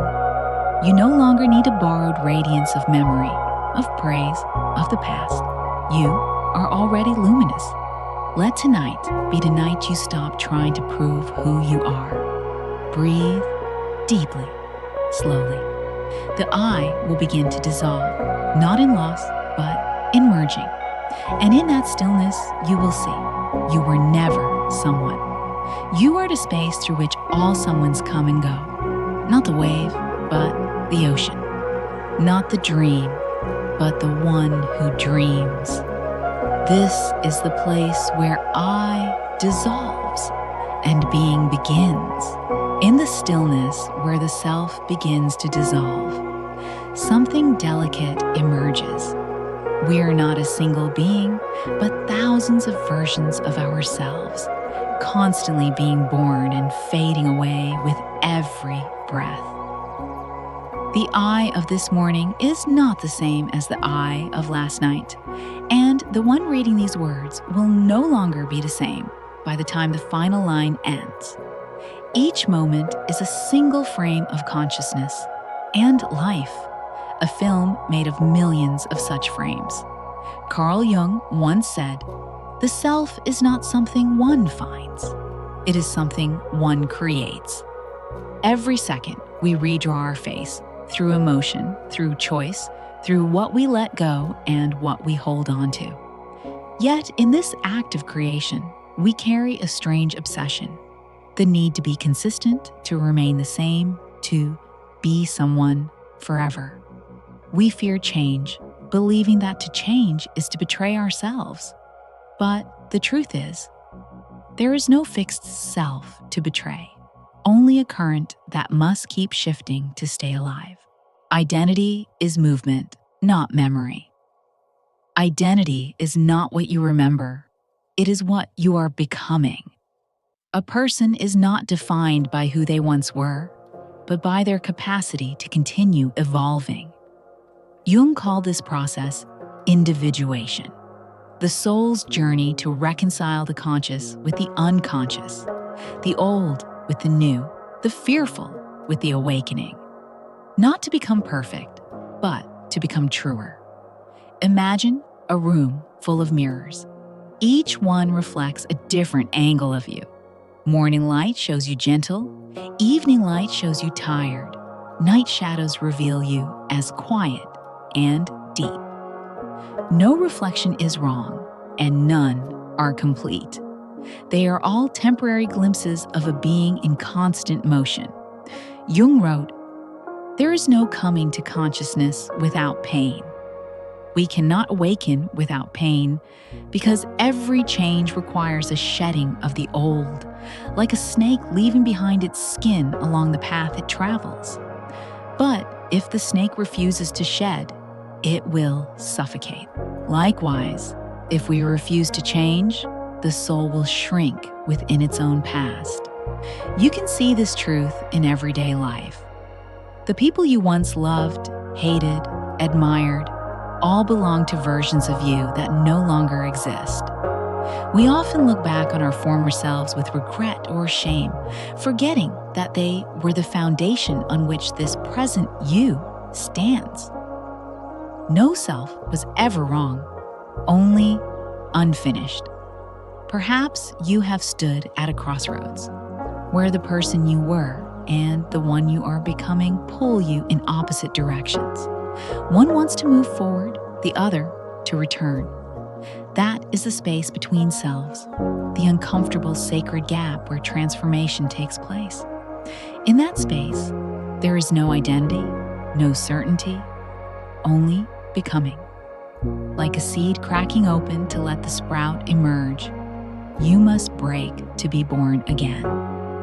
Jung once wrote in The Undiscovered Self, "People will do anything, no matter how absurd, in order to avoid facing their own soul. Oh, we fear the space, the silence, the moments when we don't know who we are. But it is in that not knowing that the soul begins to speak." Imagine someone standing on the shore, watching the waves erase their footprints. In that instant, they no longer know who they are, a wanderer, a dreamer, or simply a breath merging with the wind. But instead of fearing it, they smile. Because they understand. They don't need to know. They just need to be.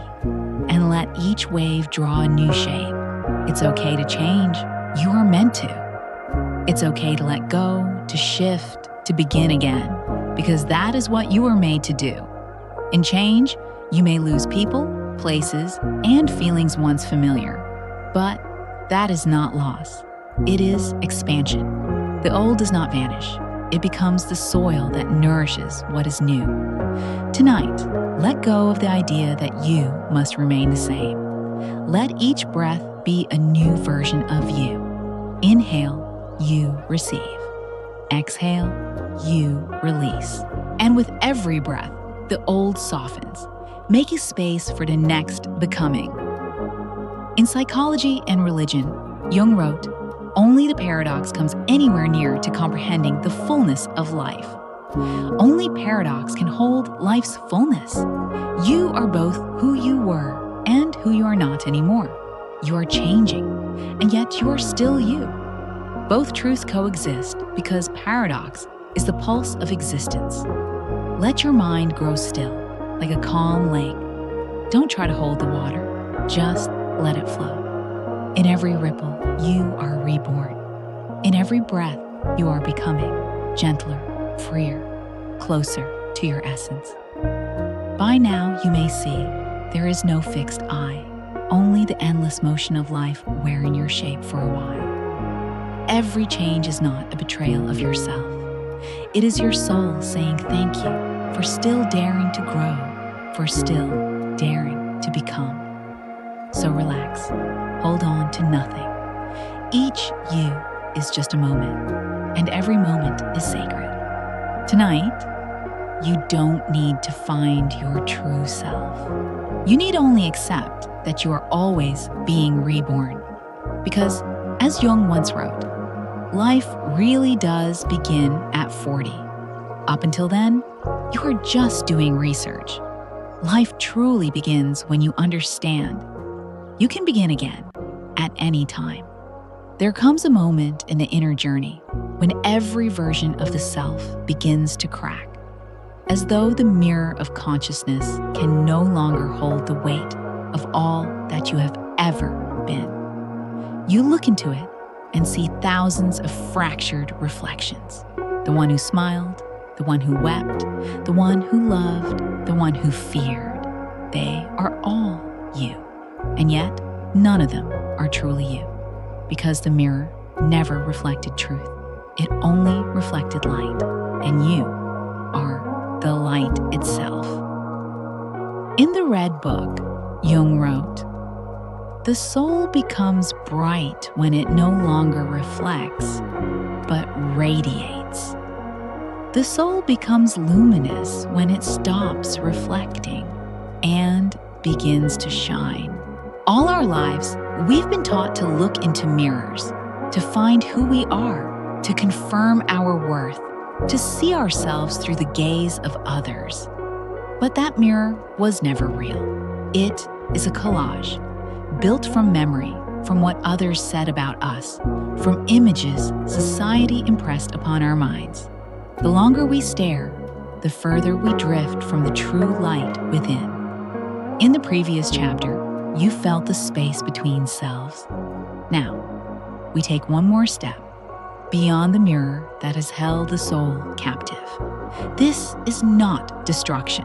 It is awakening. Imagine someone standing in a room filled with mirrors. Everywhere he turns, he sees himself, endlessly repeating, distorted, overlapping. One day, he picks up a stone and throws it. The mirror shatters. At first, he feels fear, for he can no longer find the familiar face. But then, among the fragments, he notices something extraordinary. The light is no longer trapped in reflections.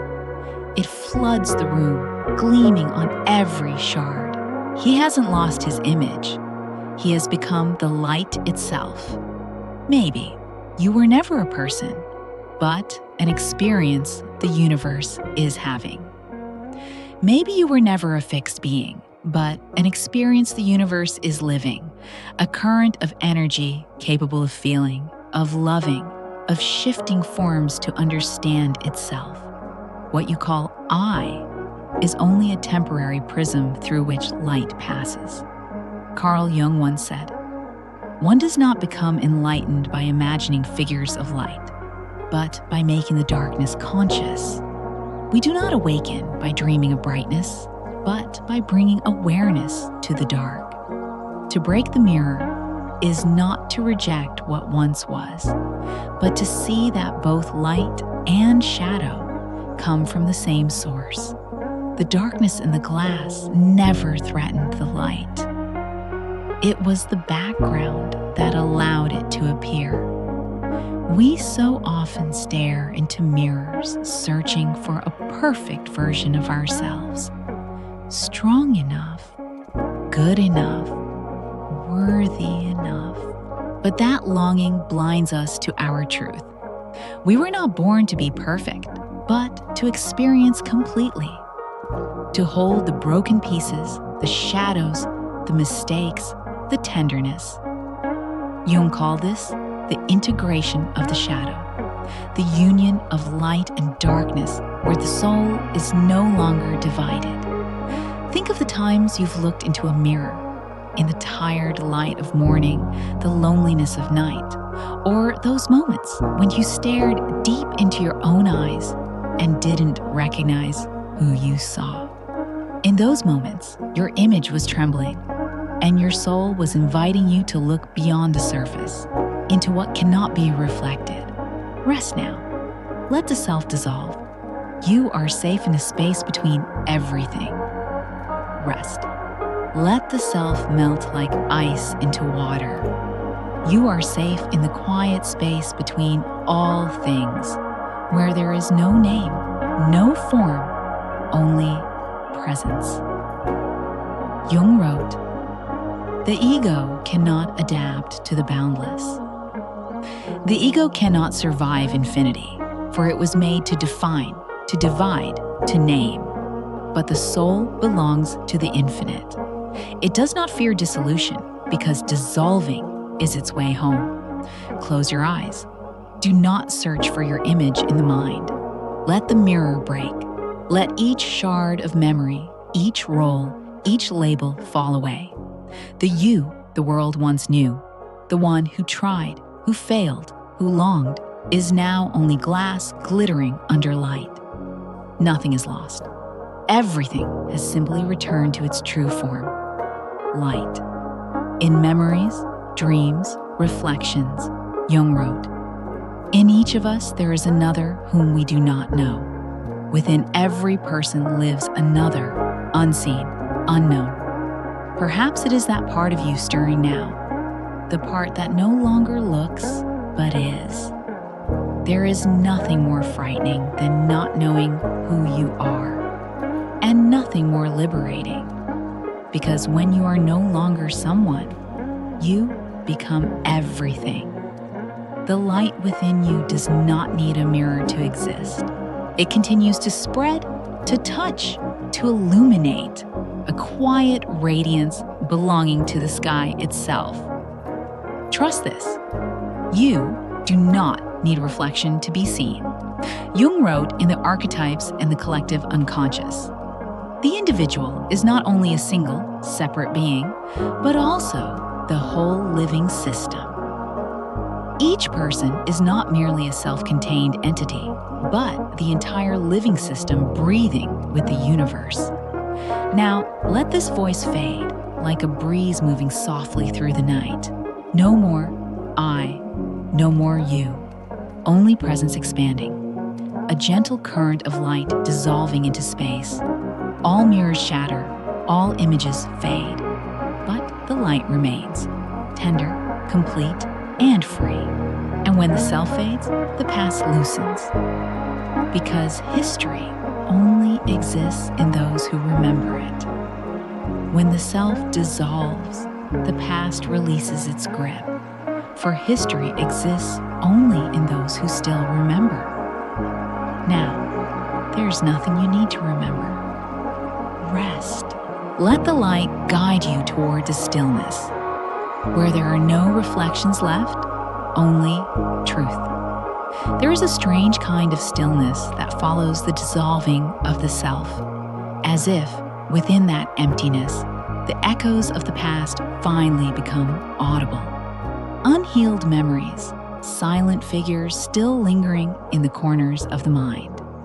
Carl Jung once said, "Until you make the unconscious conscious, it will direct your life, and you will call it fate." At the deepest level of the soul, the past never truly disappears. It only sleeps, waiting to be seen. Every civilization carries ghosts, but ghosts fade when they are seen. Every civilization bears its ghosts, but those ghosts vanish the moment they are acknowledged, and so do we. Each of us carries the phantoms of memory, the wounds, regrets, and unsaid words that haunt us like dust clinging to an old wall. They weigh on the spirit, cloud our direction. Yet, the instant we dare to look at them, the light of awareness dispels the darkness of obsession. Imagine an ancient city buried beneath the sand. Centuries pass, its streets, its temples, its stone statues, all sink into silence. No one remembers its name, yet the wind still brushes its ruins, whispering fragments of memory. Human beings are like that city. We carry the ruins of old civilizations within us. Dreams unfinished, promises forgotten, love left behind. We try to cover them with the sand of maturity, but nothing is ever truly gone. It only sleeps, waiting to be awakened by courage. Jung once wrote in Modern Man in Search of a Soul, "There is no coming to consciousness without pain." We fear facing the past because we believe it will burn us again. But only by looking straight at it does the fire cease to consume and begin to warm. The past does not exist to punish us. It exists to teach us how to understand, to forgive, and to release. People often wear their memories like armor. Every scratch tells a story. Every patch of rust is a remembrance. We fear taking it off, believing that without it, we'll be too exposed. But over time, that armor grows heavy enough to keep us from walking forward. As Jung wrote, "We are not what happened to us. We are what we choose to become." Look back, and perhaps you'll notice you've been carrying stories that no longer serve you. A love that never closed, a mistake that still echoes, a chance you never took. Each time you revisit them, they pull you back to a place where time has stopped. But life doesn't stop. It moves, reshapes, and invites you to move with it. You cannot walk lightly while dragging yesterday behind you. In the Red Book, Jung wrote, "You must let the old go so that the new may come." No one can walk toward the light while still bowing to the stones of the past.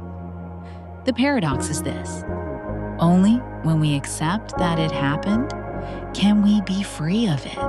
The past doesn't need to be erased, only acknowledged as part of the whole. Imagine walking along a shoreline. Each wave erases the footprints left before it, then pulls away. No matter how deep you press, the sea will still wash it clean. Time is that sea, impartial, patient, infinite. It keeps no favorites, and it forgets no one. Everything is washed, everything returns to the flow.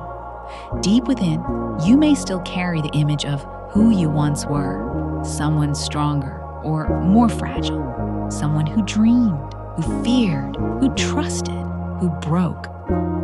But if you listen closely, you'll realize that person is still here, simply wearing a new shape. All your past selves are sleeping within this breath, woven into every heartbeat. every pulse of blood. Jung believed that each human being is a river of time, carrying the past, the present, and the future at once. He wrote, "The psyche is timeless. It knows nothing of past and future. The soul does not live in chronology. It only experiences. The past ceases to exist the moment you stop reliving it." So tonight, if you feel the weight of memory pressing upon you, close your eyes and breathe. Imagine each fragment of the past slipping from your shoulders like small stones falling into the quiet sea. You do not need to forget, and you do not need to remember. You only need to let go. In the soft light of awareness, the ghosts of memory begin to fade. Not because they are defeated, but because they are seen. You no longer have to fight them because you understand they were never your enemies, only the lost parts of you finding their way home. Jung once wrote, "I am not what happened to me. I am what I choose to become." Let that truth cradle you into the night, not as advice, but as a gentle remembering. You are not bound by what has been. You are the one walking out of the ancient city of your mind, brushing off the dust of memory and stepping forward. Lighter, brighter, free. Because the weight of the past only exists until you realize it was never a burden, only stepping stones leading you back to yourself. Breathe in. The dust settles. Breathe out. The ghosts fade. You are no longer defined by what happened. You are defined by your capacity to be reborn. With every breath you take anew. The ghosts of memory do not vanish simply because we've seen them. They only change their form. At times, they soften, like faint mist on a morning mirror. No longer threatening, only reminding. But for light to pass through, the mirror must be cleared. So it is with us. Only when we learn to forget can we truly see ourselves. Carl Jung once wrote, "There is no coming to consciousness without pain. There is no awakening without pain." Yet Jung also implied that pain is not meant to be kept. It is meant to awaken. People remain trapped in memory, not because they can't let go, but because they believe that forgetting would erase meaning. They fear that if they let go of grief, regret, or love long gone, they would also lose proof that they once lived deeply. But it is the clinging, not the forgetting, that keeps us from life as it unfolds now. Imagine someone holding a shard of glass in their hand. Once it caught the light, a small treasure, radiant and precious. But if they grip it too tightly now, blood will spill between their fingers. We often do the same with our memories, holding them until they wound us with the very past we swore to preserve. In memories, dreams, reflections, Jung wrote, "I am not what happened to me. I am what I choose to become." That line is not a rejection of memory, but a redefinition. Memory is a seed, not a chain. It fulfills its purpose only when planted, when it disappears beneath the soil to let something new grow. Think of a still lake. Each memory is a pebble falling into it. The more pebbles you throw, the more ripples form, and the harder it becomes to reflect the sky. The art of forgetting is the art of letting the lake settle again. Not by fishing each stone out, but by ceasing to throw more in. Sometimes, healing does not mean erasing memory, but taking away its power to rule you. Let it fade. You are not your history. Let it fade.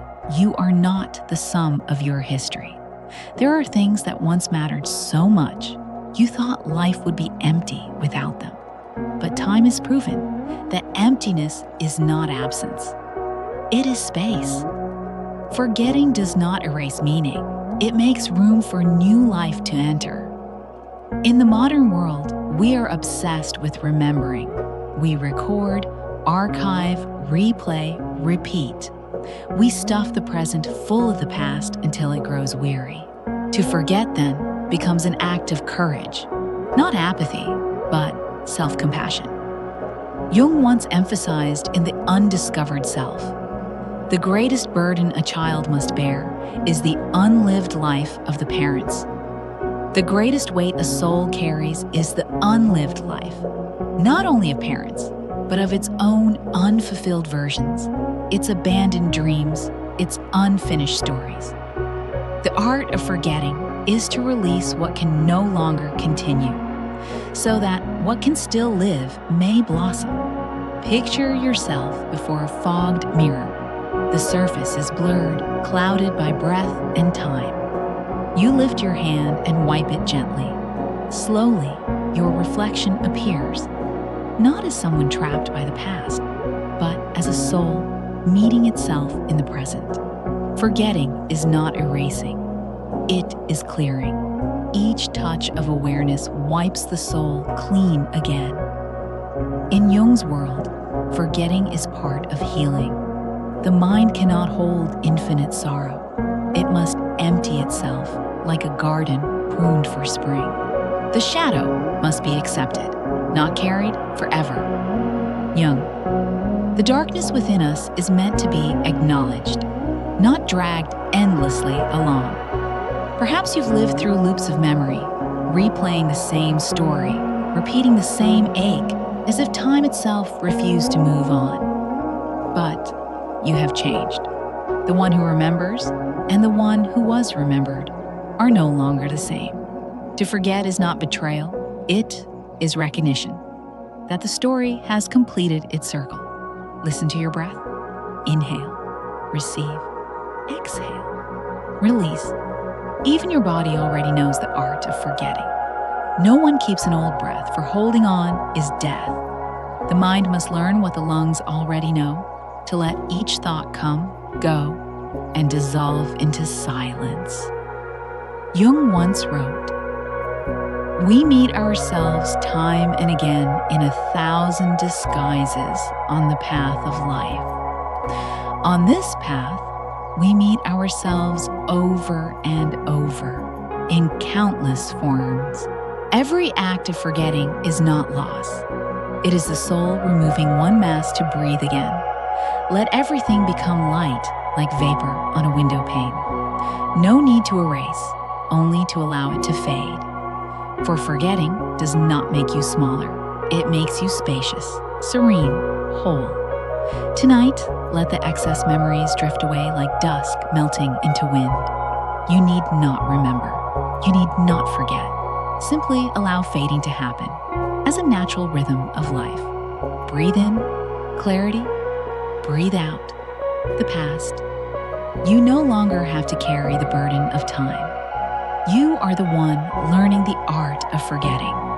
To see yourself at last through the clear and quiet eyes of your own soul. There comes a moment of deep stillness in the act of letting go. A moment when memory no longer needs to be erased, but simply dissolves like smoke after the fire has burned out. Not because you forced yourself to forget, but because the soul has finally understood. It does not need to carry what has already turned to ash. The dust of the past falls softly into the earth, and from that soil, new life begins. Carl Jung once wrote in the Red Book, "The new thing always comes when we have freed ourselves from the old. The new can only arrive when the old has been released." Forgetting is not an ending, it is an opening. Like a flame, the human spirit never truly dies. It only changes form, turning into ash, into soil, into seed, into light, becoming something else entirely. Forgetting is the tenderness of the universe. It does not force, it does not erase. it transforms. Like the fading warmth of an extinguished candle, its heat still lingers in the air. Nothing is lost. It merely changes frequency. Every memory, whether of pain or beauty, is reborn in silence, becoming nourishment for the soul in ways you cannot yet see. The future begins only when the past is released. This is not a demand to rush, but an invitation, a slow breath, a permission to loosen your hold. You cannot step into morning while gripping the hand of night, but open your fingers, even slightly, and the light will begin to slip through. Jung once said, "Without death, there can be no rebirth." This truth belongs not only to the body, but to the spirit. Every time you release a memory, forgive someone, or stop blaming yourself, something within you is reborn. It is not loss. It is the natural rhythm of existence. Ash feeding earth, earth birthing seeds, seeds blooming into life. Imagine a forest after a fire. At first, there's only black soil and silence. But beneath that stillness, seeds wait. They need the fire to open. They need the ash to nourish. They know that death is not destruction, but the hand of renewal. Your soul is like that forest. Sometimes it must burn in order to return to its most fertile form. Breathe and let the old stories rest. Inhale, accept. Exhale, let the stories sleep. You no longer need to prove anything to your past. It has done its job. It taught you to love, to ache, to exist. Now it only wants to rest, and so do you. In Memories, Dreams, Reflections, Jung wrote, "My life is a story of the self-realization of the unconscious. Life itself is the unfolding of the unconscious, becoming aware of itself. Rebirth is not the effort to become someone new, but a quiet acceptance of everything you have ever been. No more resistance, no more repairing, no more running, only stillness, allowing life to breathe through you again. Perhaps now, you understand that forgetting is not disappearance. It is returning. When the past lies peacefully at rest, the soul begins to move lightly once more, like a leaf caught in the first light of dawn. Freed from the gravity of what cannot be changed, you begin to feel the gentleness of being, a state belonging not to the self, but to everything." Jung wrote, "The soul is partly in time and partly outside of time. And perhaps that is why, when you release, you do not vanish. You simply return to the timeless part of yourself. Rebirth needs no form, no plan. It only asks for a single deep breath and a silence wide enough for life to rearrange itself within you. Feel it now. Each breath is a new life. Each heartbeat a quiet affirmation that you are continuing, not as who you were, but as something brighter, softer, freer. You do not need to carry the stories. They are complete. If you listen closely, you'll hear a subtle music beneath your thoughts, a melody of continuity where everything that once fell apart has come together again in harmony. No grief, no regret, only gratitude. You have nothing left to prove. You don't need to prove that you've healed, endured, or changed. Your being is proof enough. The simple fact that you still breathe, still feel, still love, that is rebirth. Now, let this voice fade like the last light behind the hills. Let the past sleep, for only when history rests can the spirit move freely again, like a leaf in sunlight, no longer burdened by what was. You are simply the rhythm of life itself, dancing in this moment. Rebirth is not a new beginning. It is a remembering that you were never truly lost. You are simply coming home to the pure essence of your being, where time dissolves and everything that ever was melts into the light of peace. Now, breathe deeply. Let your mind fall like ash to the earth. No effort, no striving, only the quiet miracle of life sprouting once more from within you. Breathe and rest. You have traveled far enough. Now, let the soul be still. Dawn always arrives softly, without noise, without announcement. Light does not fight the darkness. It simply spreads, slowly, patiently, as if the world itself has finally grown ready to be released from a long night. Human beings are born to learn that same rhythm, the dance of release. Every breath is a teacher. Inhale to receive, exhale to let go.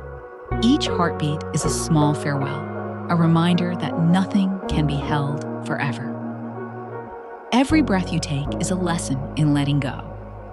Carl Jung once wrote, "What you resist persists.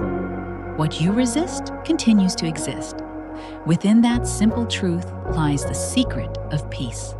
The harder we cling, the tighter we are bound. The more we fear loss, the more we lose. Yet when we release, the world does not abandon us. It simply changes the way it stays. Letting go is not defeat. It is life's most natural gesture. Like the pulse of a heart, the rise of a wave, the fall of a leaf. Imagine a golden leaf leaving its branch. It doesn't struggle. It doesn't fight the wind. It only yields gracefully. Not because its life is over, but because its purpose is complete. It has fed the tree, and now, by falling, it nourishes the soil. Everything belongs to a perfect circle where nothing is lost, only passed on. Jung called this the rhythm of transformation. Life never stops, it only changes shape. To cling is to block the river's natural flow. Just as a river cannot carry the waterfall and the ocean at once, we cannot hold everything we've had and still hope to be free. Maybe letting go is not giving up. It's giving space for life to flow again. Letting go is not surrender. It is an act of trust. We often believe letting go means losing people, memories, direction. But in truth, it is how we return what no longer serves us, so that what awaits can find its way in. Notice your breath. Inhale, you meet life. Exhale, you give yourself back to it. In each breath, you learn how to give without losing, how to dissolve without disappearing.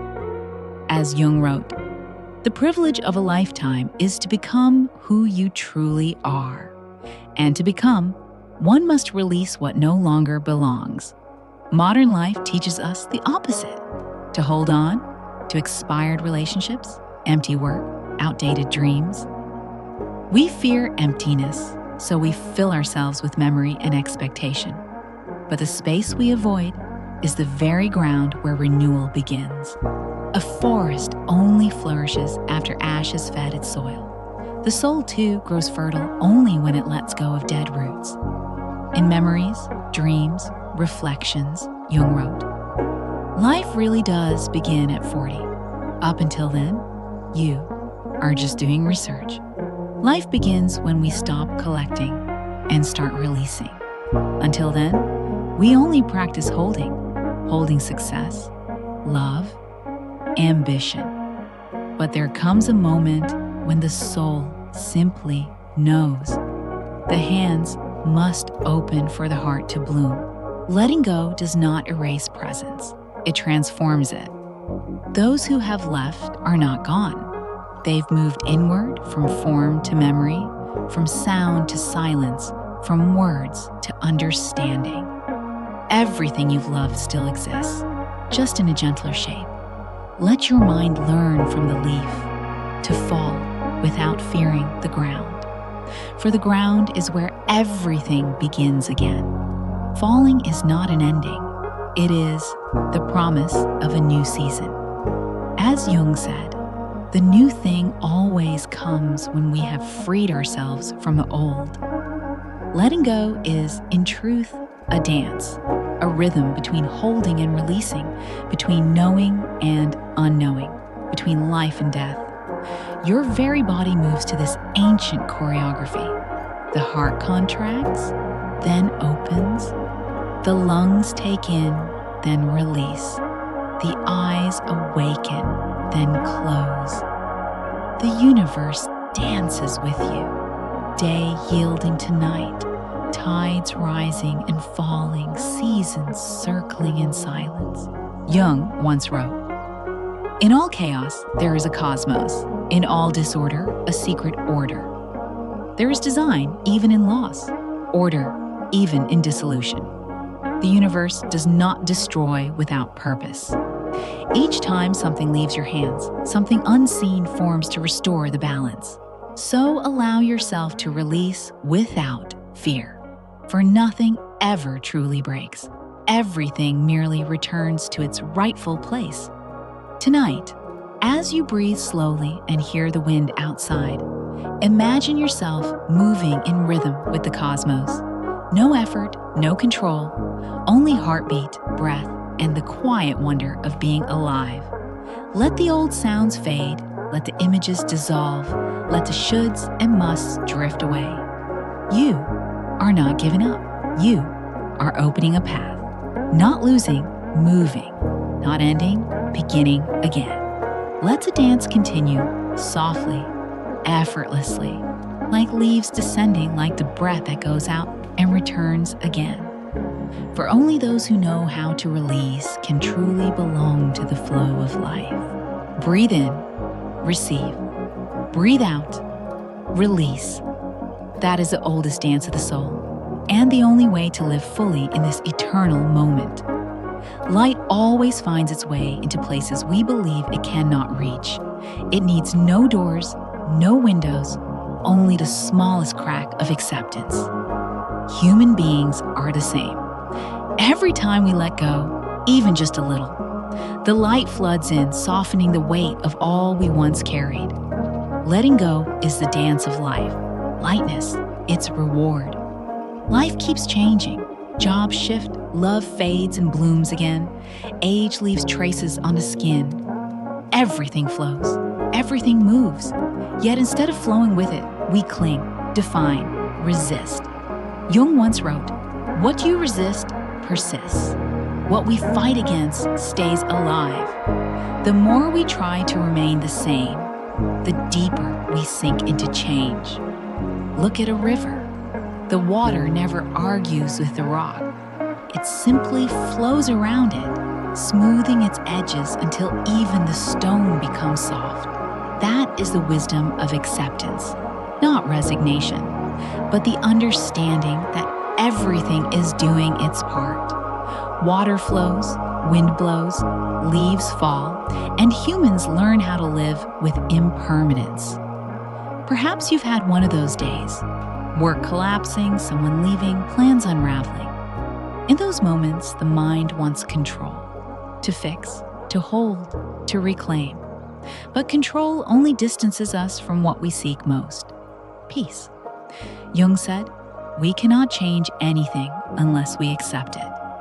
Acceptance isn't stopping. It's the first movement that allows the current to find its way again. Try it now. Breathe in and breathe out slowly. Inhale, exhale. You are already enough. Inhale, welcoming life as it is. Exhale, letting your expectations dissolve into open air. In that rhythm, you realize you don't need to do anything to earn your right to exist. In memories, dreams, reflections, Jung wrote, "The greatest and most important problems of life are all fundamentally insoluble. They can never be solved, but only outgrown. The great problems of life are not solved. They are outgrown, which means instead of forcing answers, we learn to live with questions. Like the rain, we cannot fix it, but we can stand beneath it and let it wash away what no longer belongs. The lightness of being doesn't come from caring less, but from no longer straining to carry.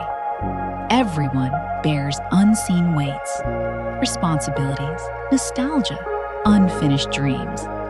Yet, if you pause, even for a second, and allow yourself not to be strong, you will hear a faint sound, the sigh of a soul set free. Stop resisting the flow and feel the relief in acceptance. We've long believed happiness comes from success, from achieving, but sometimes happiness is simply the release of the burden to be happy. The sky never tries to be clear, it just lets the wind move the clouds. Lightness is not the absence of pain, but the end of the war against it. It is the grace of knowing I cannot control the waves, but I can learn to surf.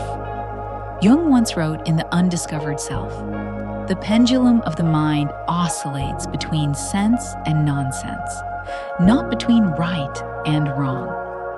The mind swings between meaning and meaninglessness, not right and wrong." Peace begins here, when we stop demanding that life makes sense. For even in chaos, there is a rhythm. In disorder, a secret harmony we can only hear once we've grown still enough. Imagine standing beneath a tree in the late afternoon. The breeze moves softly, sunlight dances through the leaves, scattering gold across your skin. There's nothing to do, nothing to think. The world continues even when you pause. That is the essence of being. Life doesn't need your control. It only asks for your presence. Jung once said, "The soul becomes infinite when it surrenders." The soul expands when it surrenders, not in weakness, but in trust, believing the river knows its way to the sea, even when you cannot see it. Lightness is the most subtle form of courage, for it asks us to give up the illusion of control. The light-hearted are not those untouched by pain. They are the ones who can smile in a rain, nod at what they cannot change. Let your breath lead you back to this truth. You do not have to conquer life, only dissolve into it. Inhale, receive. Exhale, release. Each breath like wind, like waves, like life itself moving through you. You don't need to become anyone else. You don't need to resist change. You only need to be still and present. For in that moment, you are already enough. Inhale. Exhale. You are already enough. That is life whispering, and the final lesson of lightness. The night unfolds like a thin veil, draping everything in the soft breath of stillness. There is no more noise from the world, only the rhythm of your heartbeat, the whispers of wind, and the quiet sense that the entire universe is breathing with you. Here, there is no what's next, no what must be kept, only movement, unhurried, unresisted. Peace comes when we stop asking life to stay. Peace arrives the moment you stop pleading for life to remain. The lightness you found is not the end of a journey, but the doorway into a new space. One where you stop straining to exist and begin learning how to simply be. Every effort to hold on, every question about meaning, dissolves like smoke in the breeze. Jung once said, "We are not what happened to us. We are what we choose to become." In this moment, you are choosing to become stillness, not from weakness, but because you finally understood that silence is the most powerful form of life. Imagine you are a droplet of water leaving the edge of a waterfall. For a moment, there is fear of shattering, of ceasing to exist, but then a realization. You have not disappeared. You've simply returned to the river to the ocean, to the whole. The I that once felt separate has merged with everything, and in that merging, you are free. Life itself is a song without a chorus, only notes passing by, forming melody through their impermanence. You cannot hold the sound longer, but you can listen more deeply. You cannot make life pause, but you can live fully in the moment it sings. In the Red Book, Jung wrote, "The soul becomes what it beholds. The soul becomes what it contemplates. If you fix your gaze on the storm, you become the wind. If you turn toward stillness, you become peace." And so, in this moment, you need not seek serenity. You need only to look at it, like gazing upon a calm lake and slowly dissolving into your own reflection. It feels like lying upon water, no swimming, no struggle. The current carries you, and you realize the water never asked you to earn its support. The universe is the same. It has never required you to deserve your existence. It only invites you to soften, to stay, to trust that you already belong. Jung once said, "The creation of something new is not accomplished by the intellect, but by the play instinct. Creation is born not of intellect, but of play." Perhaps life, too, is not a puzzle to solve, but a river to listen to. Sometimes, it is only when you stop trying to swim that the water can finally show you you're already moving in a right direction. Letting go is not departure, it is participation. Rest is not an ending, it is a natural rhythm of life. You have run far, through the corridors of memory, through the layers of self, through the turns of history, only to realize there is nowhere else to go. Every path leads back here. This moment, this breath, this peace feels like music. Not the kind made by instruments, but the kind that hums within silence. It has no beginning and no end. It simply exists. Like your heartbeat, like the ocean's pulse, like the current flowing through every cell of you. In this rhythm, you are no longer the listener. You are the music itself. Sleep now, not as someone seeking meaning, but as the universe resting within itself. Sleep, not as a seeker, but as the cosmos at rest. You need no more knowledge, no more achievements, no more answers. Because at the deepest level of your being, you already have everything. You only need the stillness to hear it. Your breath slows, your mind loosens like a string released from tension. Every thought, every memory, every shape of I melts into the fabric of space. There is no boundary between within and without. Only one endless current moving together, in rhythm, in breath. Jung once wrote, "The meeting of two personalities is like the contact of two chemical substances. If there is any reaction, both are transformed. The meeting of two souls always transforms them both. And tonight, you have met yourself. Not the small self that tried to control, but the vast, quiet, compassionate one you have spent a lifetime returning to. Let the meaning of this night seep into every cell. Do not remember it. Do not analyze it. Just as a raindrop does not need to know why it falls, you do not need to know why you are at peace. Peace does not arise from understanding. It arises from surrender. Outside, the world continues its motion. Cities sleep, oceans breathe, stars rearrange themselves. But within you, everything has returned to its rightful orbit. Unhurried, unburdened, harmonious. And in this stillness, a new journey begins. Not outward, but deeper within. In this stillness, a new journey unfolds. not toward the world, but into the heart of being itself. No map, no destination, only your heartbeat and the quiet trust that you are already on the path. Let this night close like a lullaby from the universe, gentle, forgiving, full of love. You have returned to the flow, to yourself, to the breath of eternity. Now, close your eyes. Do not hold onto this moment. Let it drift. For in the drifting, you will find the only thing that ever remains: absolute peace. Sleep peacefully. The universe is holding you. And now, as the echoes of thought grow faint, the journey slowly comes to rest. You have watched rivers find the sea, mirrors fade into light, and the self dissolve into quiet understanding. Nothing is lost. Everything has simply come home. The mind grows lighter, like leaves drifting on calm water.